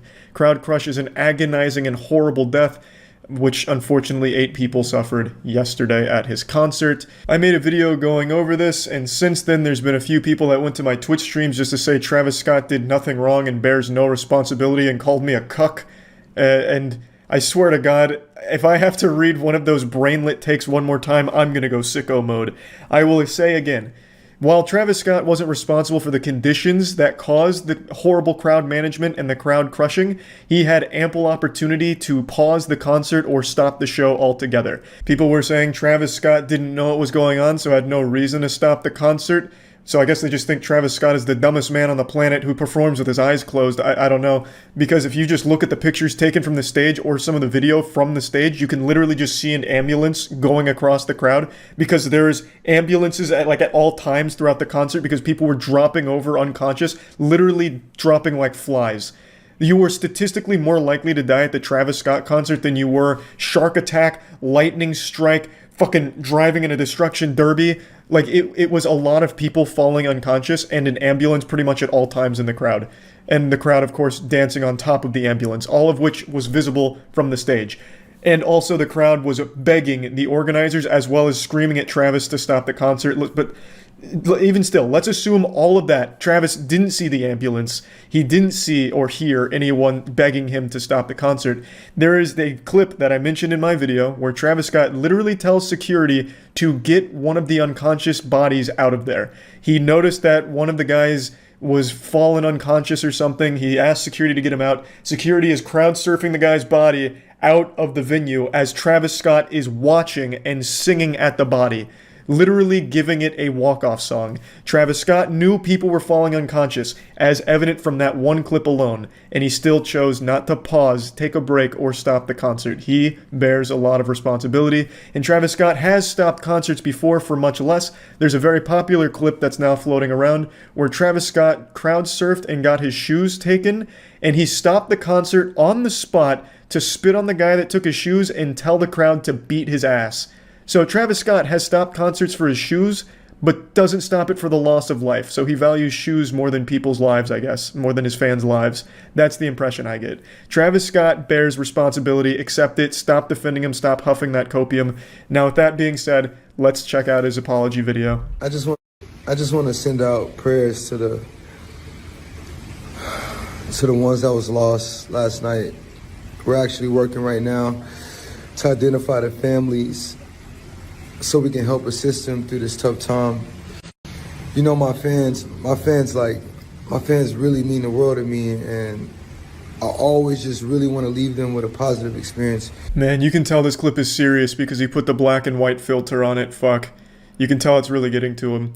This whole apology video looks like he was just woken up out of a deep slumber and forced to make this by like his lawyer or something. Like, hey, get the fuck out of bed, we need you to make an apology video. And he's like still sleepy. He's like, oh fuck, okay. Hey guys, sorry. And then he's like rubbing his face really hard, hoping to get 1 or 2 tears to come out, but they just won't fall. He can't get the tears flowing. It seems more like he's annoyed than sad. Like, this is how I react when my dog takes a shit on the carpet. It's like, ugh, fuck, it's on the carpet, which means I'm gonna need to use like nature's miracle or something to get it off, and it's gonna be a big mess. Oh, Jesus. And anytime I can make out, anything that's going on, I stop the show and, help them get the help they need, Yeah, but you didn't. You did identify someone who was unconscious. You identified someone's lifeless body and told security to get out of there. And then you started singing to the body and then continued on the show. Like you immediately just went into a song. So, I mean, you did identify it. And I mean, I guess you got them the help they needed, getting them crowd surfed out of there. But you didn't stop the show. Even after finding that, you still continued. I could just never imagine the severity of the situation. We've been working closely. We've been working closely with everyone to just try to get to the bottom of this. The City of Houston, HPD, Fire Department. Everyone to, help us figure this out. So if you have any information, please just contact your local authorities. Yeah, every single person involved in Astro World here needs to be held accountable. The second people started breaking through security checkpoints and climbing fences to flood the venue, they should have taken precautions to pause the concert, delay it, or something, because they were not equipped to handle that capacity, and this is the natural result of that. It's a true fucking tragedy, and everybody, Travis Scott included, needs to be held accountable for what happened here. Now, I did read reports that there was someone who injected a security guard with a needle, which caused the security guard to pass out. I don't know if there was some kind of, like, fucking supervillain there injecting people with something, but even if that was the case and not everything was related to Crowd Crush, there was still plenty of people recognizing all of these unconscious bodies and should have stopped the concert. If anything, that would be more reason to stop the concert, and they still chose not to, which is an even higher level of negligence. Everybody continue to just keep your prayers.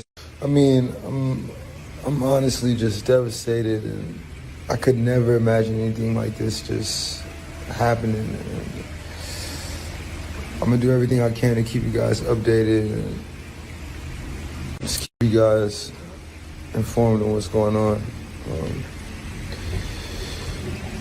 Love you all. As is standard practice for apology videos, there isn't an apology. There's no "I'm sorry." It's crazy. Every single fucking apology video ever, for some reason, lacks the most basic apology. A simple "I'm sorry." Nothing. None of that present here. And I just wanted to go over it. It's not like a very informative video or anything like interesting, but it just shows how disconnected celebrities are, that this seemed like a good idea to him. At no point do I get the impression he truly cares about what happened. It seems more like he's worried about potential lawsuits that he's going to face. And not potential, the inevitable lawsuits that he and his team will face. It seems like something that he was forced to make, as is pretty clear by how uninterested he looks in the video. And it's so baffling. Why even bother at this point? He made a Twitter statement. Why did he even bother making this when he clearly doesn't seem to care that much? He doesn't even take responsibility at all. So, I mean, I just wanted to at least show this since he did post this apology video on Instagram. And yeah, that's about it. So, yeah. We were overdue for a little internet wackiness, and you were looking a little malnourished, so allow me to feed you some vitamin D drama. If I asked you to tell me the most iconic YouTube video you can think of, I imagine a lot of you would default to some of the timeless classics like Numa Numa, maybe Harlem Shake. But I do think there's a not small number of people that will immediately go to something a little more recent. The now infamous Colleen Ballinger ukulele apology video. Now I know what you're thinking. Charles Dagnabbit, that was 2 months ago. That's ancient history. That milk has spoiled. Why are we talking about it now? Well, it's because JoJo Siwa just came out to defend her against everything that's happened and calls it a lie. Speaking of friends, are you, and if I'm wrong, are you friends with Colleen Ballinger still? Yeah, What do you say about that? I've known Colleen since I was 12. Now, I recognize on the internet things move faster than me on a basketball court. It's always going a million miles per hour, so there's a good chance a lot of you forgot why Colleen Ballinger even got in trouble in the first place. So I'll give you a brief refresher. Colleen Ballinger is the woman behind the Miranda Sings brand, and recently, 2 months ago, it came to light that she had a history of talking and acting inappropriately with underage fans, even sending some extremely disturbing and inappropriate videos to children in her audience, and a lot of other very awful allegations and accusations against her and the way she acts around children. So for JoJo Siwa to come on here and immediately start by saying that she's known Colleen since she was 12, that to me is just another big red flag. Like, this is the worst possible way of starting your defense of someone if you're trying to prove they're innocent and everything was a lie. She just openly admits that when she was 12 years old, she was friends with an adult woman. When JoJo Siwa was 12, Colleen would have still been an adult. That is very weird. The creep sirens should be blaring. An adult influencer befriending children in their audience is not normal, healthy, or a good thing. Especially because Colleen, as she herself admits, had no boundaries, so would share everything with these children that she considered friends, such as sexual shit. It was very, very not good. And here's JoJo just confirming that, hey, I was one of those 12-year-olds that was friends with this adult woman. I would imagine if you're friends with her, you kind of met her when you were young. I was 12 when I met her. And she's always been nothing but kind to me. Her family, nothing but kind to me. The internet can take a lie and run so far with it, so far that it's to the point where you just can't do anything about it. What lie? Can you point it out and set the record straight? What fib has Hulkmania run wild with? Because in this statement, in this exact same sentence here, you just confirmed one of the big accusations about the adult woman, Colleen Ballinger, befriending children. And there's a bunch of videos and messages that have all come out with things she would send to these children, and it's not good. Are those the lies? Is that all fake? Just deep fakes and all of the messages and victims aren't real? They're paid actors pretending? Like, I would love to know what it is here. Now, full disclosure, I'm not super familiar with JoJo Siwa. It's a name I've heard a lot. I know she's a huge child celebrity. So if I may pose a thought experiment here, do you think it's possible that Colleen Ballinger was extremely nice to you and her family extremely nice to you, JoJo, because you were already a celebrity? So she knew if she was creepy and weird and saying sexual things to you, that could be a big deal because you had an audience and a platform that could call to light these awful actions. So perhaps she gave you special treatment because if she did do all of the degenerate shit she was doing with the other children she befriended, there was a chance that you could cause a lot of problems for her by revealing it publicly. But I could be totally off my rocker here, lost my marbles. At the end of the day, it's just a theory, a game theory. Just something to marinate up here in the old noodle to think on. But regardless, an adult influencer befriending a child fan is weird. Full stop. Like, that is still just a weird thing to do. And I've had that happen to me. And I know Colleen very, very, very well.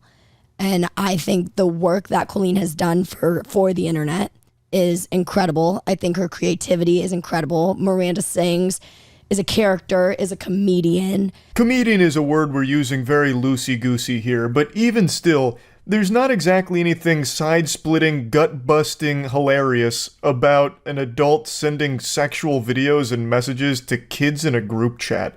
That's not exactly a top 10 ha-ha laughs moment. That's just fucking gross.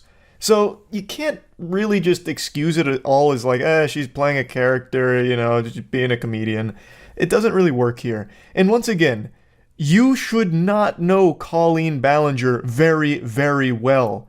You were a child. You were 12 years old. You should not know intricate details about this adult influencer's life who is a stranger to you. You're not like related or anything. You shouldn't have been friends to begin with. That in and of itself, I believe, is a problem.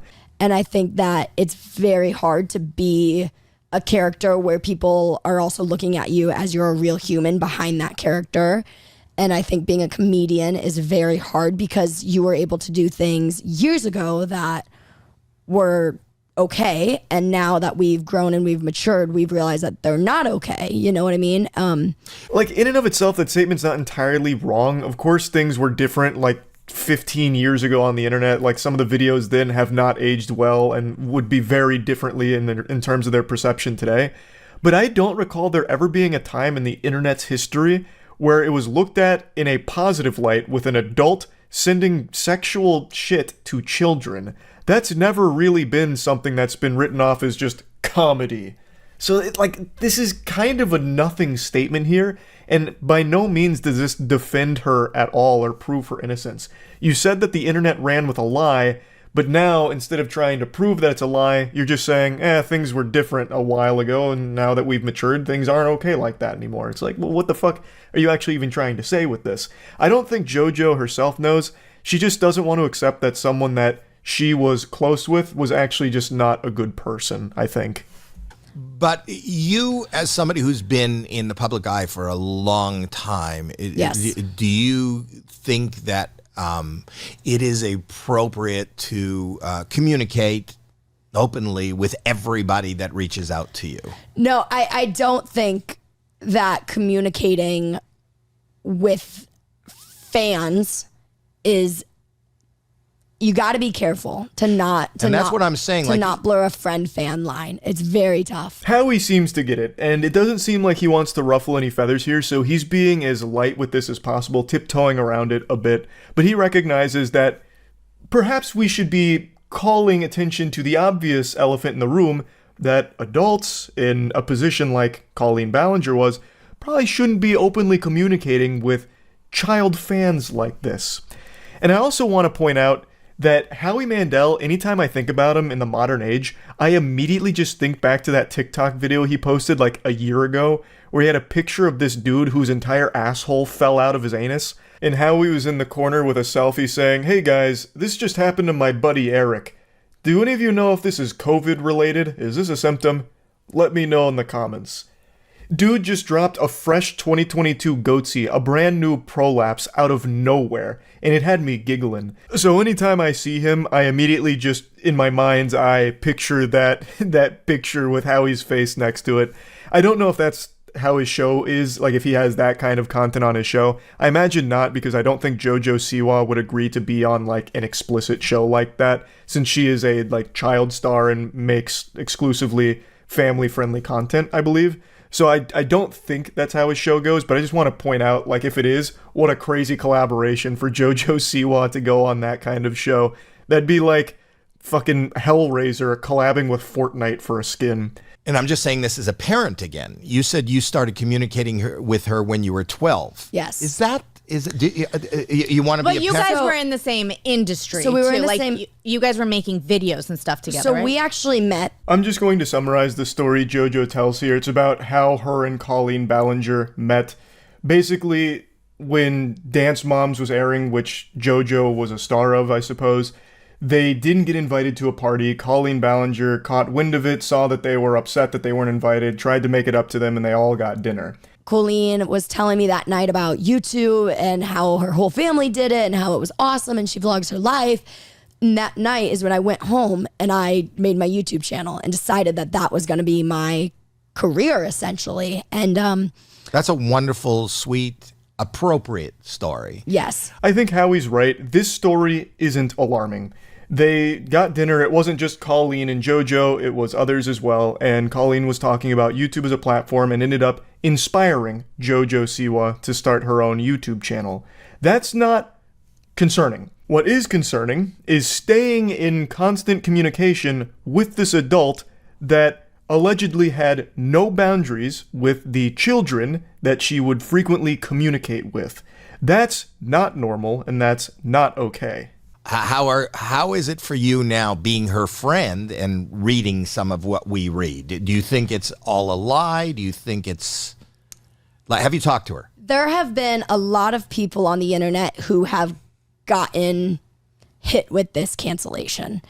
And a lot of them I know, some of them I don't know. Only like 3 minutes ago, you did point blank say, lie. You did drop the hard L on that one. You did say lie. But now you're kind of backpedaling it a little bit here, so it's not as aggressive. She's now going through the cancel culture spiel, and the way she talks about it makes it sound like it's some type of infection, like a virus. We've seen this type of cancellation a million times in the lab. It's a particularly insidious one. Unfortunate for Colleen Ballinger. It's just a very odd thing for JoJo to say, because it feels like she's almost blaming the people that came forward with all of this evidence about years and years of inappropriate behavior. And I look at it and I see that this is a sensitive subject. Somebody who is affected by any sort of anything having to do with adults, and I mean, for real, grooming it's a very sensitive thing. You must have really young people reaching out to you now. Howie threw her a life raft right there. He put the water wingies on her because she was drowning, trying to somehow spin some kind of explanation for why she thinks this is all a bunch of baloney. Like, she's calling dirty barnacles on this whole thing. She said that, you know, the internet ran with a lie, and she's saying cancel culture and all of that, but she's not really expanding on that in any meaningful way. It just feels like she had this image of Colleen because they were close, apparently, and she's refusing to hear from victims that came forward with their own experiences with Colleen that are very different from the one she experienced. So she's writing it all off as being some kind of attack, some unjust, malicious attack from bad actors. She's cool, you know? And I think the problem is the internet was able to capitalize off of her cancellation, and they still are, and they still are continuing to, and it's not okay because a lot of it is based off of lies, and it is a scary place when you put yourself. It was one thing, you know, I came to television, which is I wish she would explain what the lies are then, because if she has evidence that debunks all of this, it'd be extremely invaluable, and I'm sure Colleen would really appreciate it, because she's not doing anything to defend herself. That ukulele apology video offered nothing. She was too focused on delivering a Billboard topping track, a fucking Grammy award-winning toxic gossip train jingle that would distract people, I guess. Like, they'd be too focused on the heater of a song that she delivers that they'll forget all about the accusations and behavior and all of that. Like, she didn't actually defend herself at any point so far. When, if she's innocent, if all of these things truly are lies like you say they are, she should want to. There is a lot of evidence. There are videos that she sent. And unless that's deepfaked, that's a very hard thing to prove is wrong or justified in any way. So the fact that JoJo's defending her so adamantly and claiming it's all lies and it's just the internet capitalizing off her cancellation is pretty fucking wild. To try and defend the indefensible it's a Herculean task. But she's going for it. Again, if all of it is made up, then eventually, hopefully the truth comes out, I suppose, because right now, it really does seem like everything Colleen has been accused of has substantial evidence behind the claims, whereas there is nothing to the contrary that proves that, no, all of this isn't real and we shouldn't trust it. So, I mean, I'm of course going to keep my finger on the pulse here and wait and see if any new developments in this whole situation continues going forward. But yeah, anyway, just wanted to talk about this because I found it to be a pretty surprising segment here. That's about it. See ya.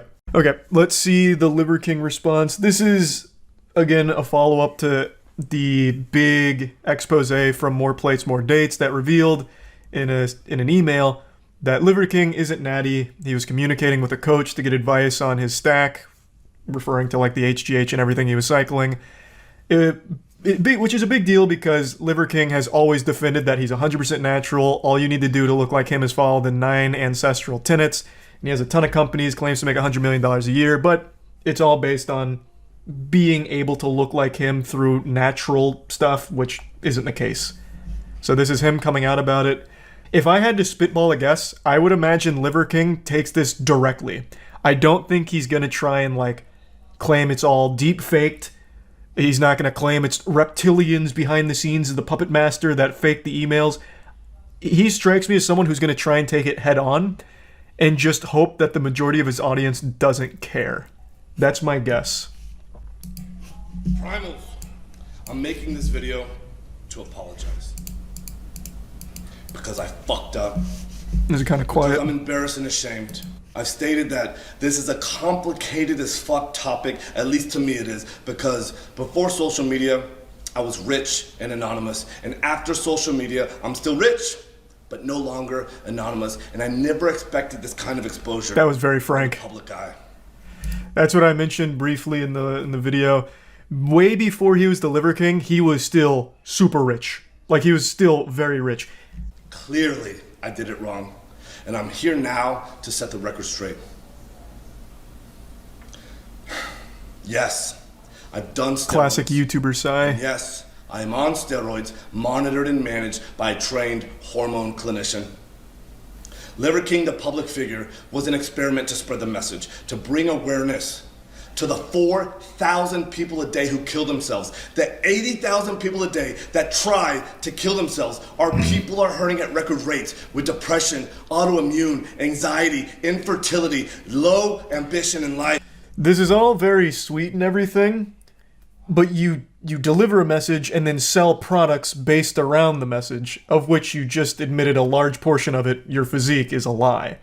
Now, if you were just like a motivational speaker or just like a normal YouTuber, Instagram guy who delivers positive messages, that's one thing. You being on steroids and everything, like, that's not that big of a deal. But the fact that you constantly defended being natty and sell all these programs based around it, and then aren't actually the result of those things you talk about, is pretty misleading. Which he does admit, but spinning it as like this positive thing where I'm only here to try and help all of these people who are struggling isn't super genuine when you're making so much money off them. Like, you could still just be delivering that message for free. They don't need to like pay for it if your main goal is to just deliver a positive message. I appreciate like the very upfront honesty, like, yep, I am on steroids. He didn't try and tiptoe around it. He just came in there and spread the cheeks wide open and letting us see the filthy truth on it. That's admirable. But this immediate spin about how it's all for the people that are struggling and wanting to kill themselves, that I don't put much stock into when you're making so much money off of these programs. Like, that's clearly not the main goal when you're very much taking as much money for it as you can. Hey, Charles here with a little post-game aftermath reflection. After watching the video, I get the impression this is more of an I'm sorry I got caught situation as opposed to an I'm sorry I did it. I'm still not 100% sure, but after watching it, that's more the vibe I got. I wanted to put this towards the beginning of the video just to get this out there before continuing with the apology video. And I want to also let it be known that this isn't some shocking revelation. No one heard that Liver King was on the juice and was like frantically Googling for the evidence because they couldn't believe it. Like, pretty much anyone with eyes and anyone that knows anything about fitness realized that his body wasn't naturally achievable. Like, Jesus Christ, just look at his abs. They look like Lego blocks. That shit looks like it's made out of titanium. You could hit it with a sledgehammer and it'd probably just break the sledgehammer. Most people could tell that he had more juice in his body than a Snapple factory. It wasn't a naturally achievable body type, but he always defended tooth and nail that he was natty 100% and he'd never touched HGH, steroids, anything of that caliber, but that's just a blatant lie. And when his whole product is being sold based on this physique that he's lying about, it seems exceptionally scummy to me. Just lying to his audience and getting them to buy into things under a false notion. And when asked if I'd ever taken steroids, I've always said no. I don't touch this stuff, not gonna touch this stuff, never touch the stuff. Mm-hmm. That was a lie. Yeah. I've convinced myself that this had nothing to do with the ancestral message. I convinced myself that I'm not a competitive athlete of any kind, so who the fuck am I cheating? But you're cheating your audience. I'm still early, so maybe he comes to that realization since he prefaces it by saying, I convinced myself, past tense. But like, yeah, you're not competing. You're not going to jail for taking steroids, but you're cheating the people that believed in you and believed in the message about looking like you, or at least something comparable. You are cheating them. So I continually dismissed it, and I dug myself into a bigger and deeper hole. True. I have only myself to blame. I did that. That is true. It was all wrong. I will be better. I will talk about it openly because I believe that there's a time and a place for pharmacological intervention monitored and managed by a trained hormone physician. Nope. The liver... See, like, had his message... Had he come out from the genesis of Liver King, from the primordial ooze of Liver and a King, if he had come out and been like, look at this physique. This is not a naturally achievable physique. I am on steroids. And then started preaching his message, I don't think he would have ever had a problem. He probably still would have found a very similar level. The spiritual pressure of the Liver King was too much for my internet to handle. It took out the entire power grid, so stream cut out there for a moment, so I'll finish my statement here. What I was saying is he would have still found a high level of success if he was just upfront and honest about his PED usage, because he still has an absurd physique. He has a body that looks like 3 Gears of War characters did a fusion dance. So people would have still went to his content for like workout advice and like general life advice, and he has preached some positive stuff as well as some genuinely wacky stuff that people eat up. They love it. So he would have still found an audience while being open about using these HGH steroids and stuff like that. And he wouldn't have had to lie to them and mislead them about what the human body is capable of achieving naturally. But if you're going to say, I'm natural when you're not, and then sell programs under the belief that they too can look like you, that to me just screams like scam. Like knowingly just misleading them. Yeah, I feel like Liver King's just living in the past where everyone was demonized for using PEDs. I feel like in the modern landscape of the fitness industry, like fitness influencers, most of them are super open with PED usage. I think most people know the majority of fitness influencers are on some level of juice, and they're okay with that. Why did I, or why do I do them? Well, it's not a hard question. When I talk about the 85% of the population that suffers from self-esteem issues, that's me. I'm part of that statistic. This is why I fucking work myself to death in the gym. This is why I do 12 to 15 blood-burning workouts a week, just to feel like I'm okay. That have shed light on this complicated as fuck topic. I knew I needed to take this opportunity. I just don't think it's complicated. He's probably being very honest about self-esteem issues. That's very common when it comes to bodybuilding. But it's also not hard to understand why you would take them in his position. He needs to stand out in the fitness industry. Well, how do you stand out in the fitness industry? You need to carve out a niche. Well, with so many fitness influencers out there, it's a saturated market. What niche? How about something primal? Something like very old school. Paleo diet was huge, so why not something even harder in that realm? And I'm going to really need to look super special to stand out. So you turn to enhancements like HGH and everything. It's a pretty easily understandable reasoning for taking it. Of course, self-esteem probably does play into it because body dysmorphia is so common with fitness. But I think probably the main driver, especially with the emails, makes it sound like it was a manufactured idea from the get-go. I need to get super jacked. I need to be super standoutish. So I need these pretty impressive stack to do that for my business. Seems more like a business decision. But of course, I do imagine he's being honest that there is a self-esteem element to that. But it absolutely, undeniably, was the main reason his brand was so popular. I am as sorry as a man can be.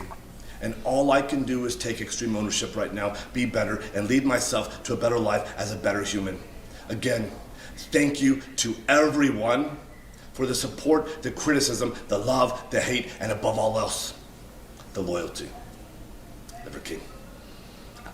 I do think he's minimizing the magnitude of misleading people when you run a business like this, because you're selling them a false idea and you continue to lie about it. I think that's a much bigger issue than he's letting on, or maybe he doesn't realize how scummy that is.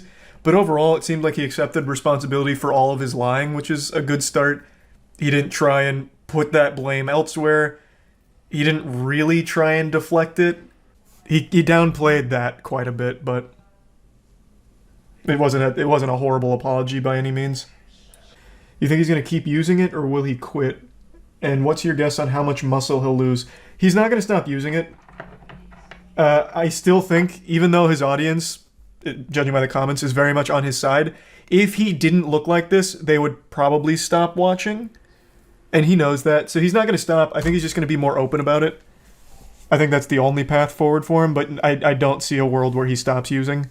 I'm sure most of you know by now, I love watching bad YouTuber apologies, and they're all horrible. I swear to God, the animatronics in Five Nights at Freddy's appear more emotional than the fucking YouTubers when they're apologizing. It is the goofiest shit in the world, but that has nothing on TikTok apologies. They're in a totally different dimension, a realm all of their own. It's like everyone on TikTok has been trained by Tommy Wiseau when it comes to acting. Like, it literally sounds and looks like NPCs in Skyrim communicating. Like, there was a dude who got outed as like a child predator or something, and his apology, his response video was him reading off of note cards like he was in middle school class giving a presentation on like chemical bonds. And he's just sitting there, he's like, yes, I did this, but doesn't mean you can be mean to me. Flips. Please stop being mean to me. Flips. Like, it's fucking crazy. So recently, about 5 or 6 months ago, a massive TikTok star named Sienna May was accused of sexually assaulting another TikTok star named Jack Wright. There were videos that came out that showed Sienna doing questionable things to Jack Wright's body while he was unconscious, and there's just a lot of evidence that led to these allegations against her. And recently, like 5 or 6 days ago, he made a video finally going over everything, and it's really sad. It is really just a very sad, awful situation. And I actually knew about this about 5 or 6 months ago because she released the worst apology video I think I've ever seen. And I don't say that lightly. I feel like I say that every time a new apology video comes out, but somehow they just keep getting worse. And I don't think anything's gonna beat Sienna May's. She took it down today, unfortunately, so the only way I'm gonna be able to show it to you is when we watched it on stream, twitch.tv/moistcritical. Come stop by, put a few extra inches on your penis, put a link in the description. So I'm going to show you that and then go over it a bit further. So I do remember her because Mr. Beard made a video on her apology. We even watched the apology on stream. She's the one that did the interpretive dance. I'm young and did nothing wrong. With the sexual assault allegation. I remember her now. I decided to take a month off of social media due to the negativity surrounding my platform. It was honestly one of the most difficult times in my life for many reasons. But through struggle, I found clarity within myself and with who And then I she want hits to a be. Gangnam Style here in a purpose minute. in this life is- Right away, I love how she says taking a month off social media was the hardest time in her life. What a privileged life to live where that's your biggest struggle. You can't go on TikTok for a month. Fuck. What a nightmare. You'll soon notice this isn't really an apology video, it's just like a ballet recital. She doesn't really say sorry for anything at all, and she makes herself the victim in the situation. Like, I had to take a whole month off social media. I just needed to clear my head from all the negativity, which I didn't deserve. To create. And whether that's silly TikTok dances or showing unedited photos of myself, creating and inspiring, now more than ever, I feel proud of the person that I am. Even if I can only inspire one person, I will have done what I was put on this earth to do. Yeah, this is all very inspirational. It's motivated me to climb a mountain. But what does it have to do with anything at all? I mean, yeah, this is obviously very powerful. It's putting tears in my eyes with how motivational it is, but what does it have to do with anything? It doesn't address anything. It does nothing. This is like if the feds came up to me and they're like, hey, Charlie, we caught you on camera burning down this Toys R Us. We know you're an arsonist. We have it right here. And my response is, I just love to create. I love to inspire and show unedited photos of myself. And if I can just inspire one person, then I'll have done what I set out on this earth to do. Hit him with the Mickey Mouse Clubhouse dance. Like, oh God, guess we got the wrong guy. He's not guilty, he just popped and locked on us. We're all learning and growing, and more than anything, I'm beyond thankful for my family, friends, partnerships, and supporters. I love how she shouts out her sponsors in the I think a lot of apology. people my age can relate to. I hope this can inspire you. Really appreciate Raid Shadow Legends through thick and thin here.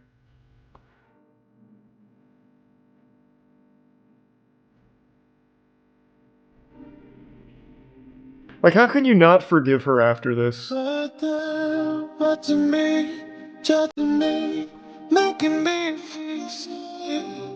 can't just say that I wanna do this.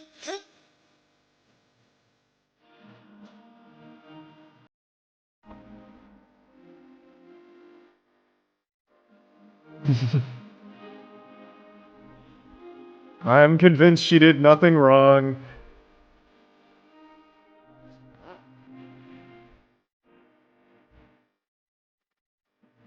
I was very inspired. Not a single apology here, making sure to let the sponsors know that she still appreciates them so they don't feel left out here. Overall, I mean, it doesn't get better than that. That is about as good as it gets, I'd say. The song she chose couldn't have been worse, I'd say. Like, the very end is, I did nothing wrong, I'm young, and she's accused of sexual assault. Like, this is probably not the song you'd want to use.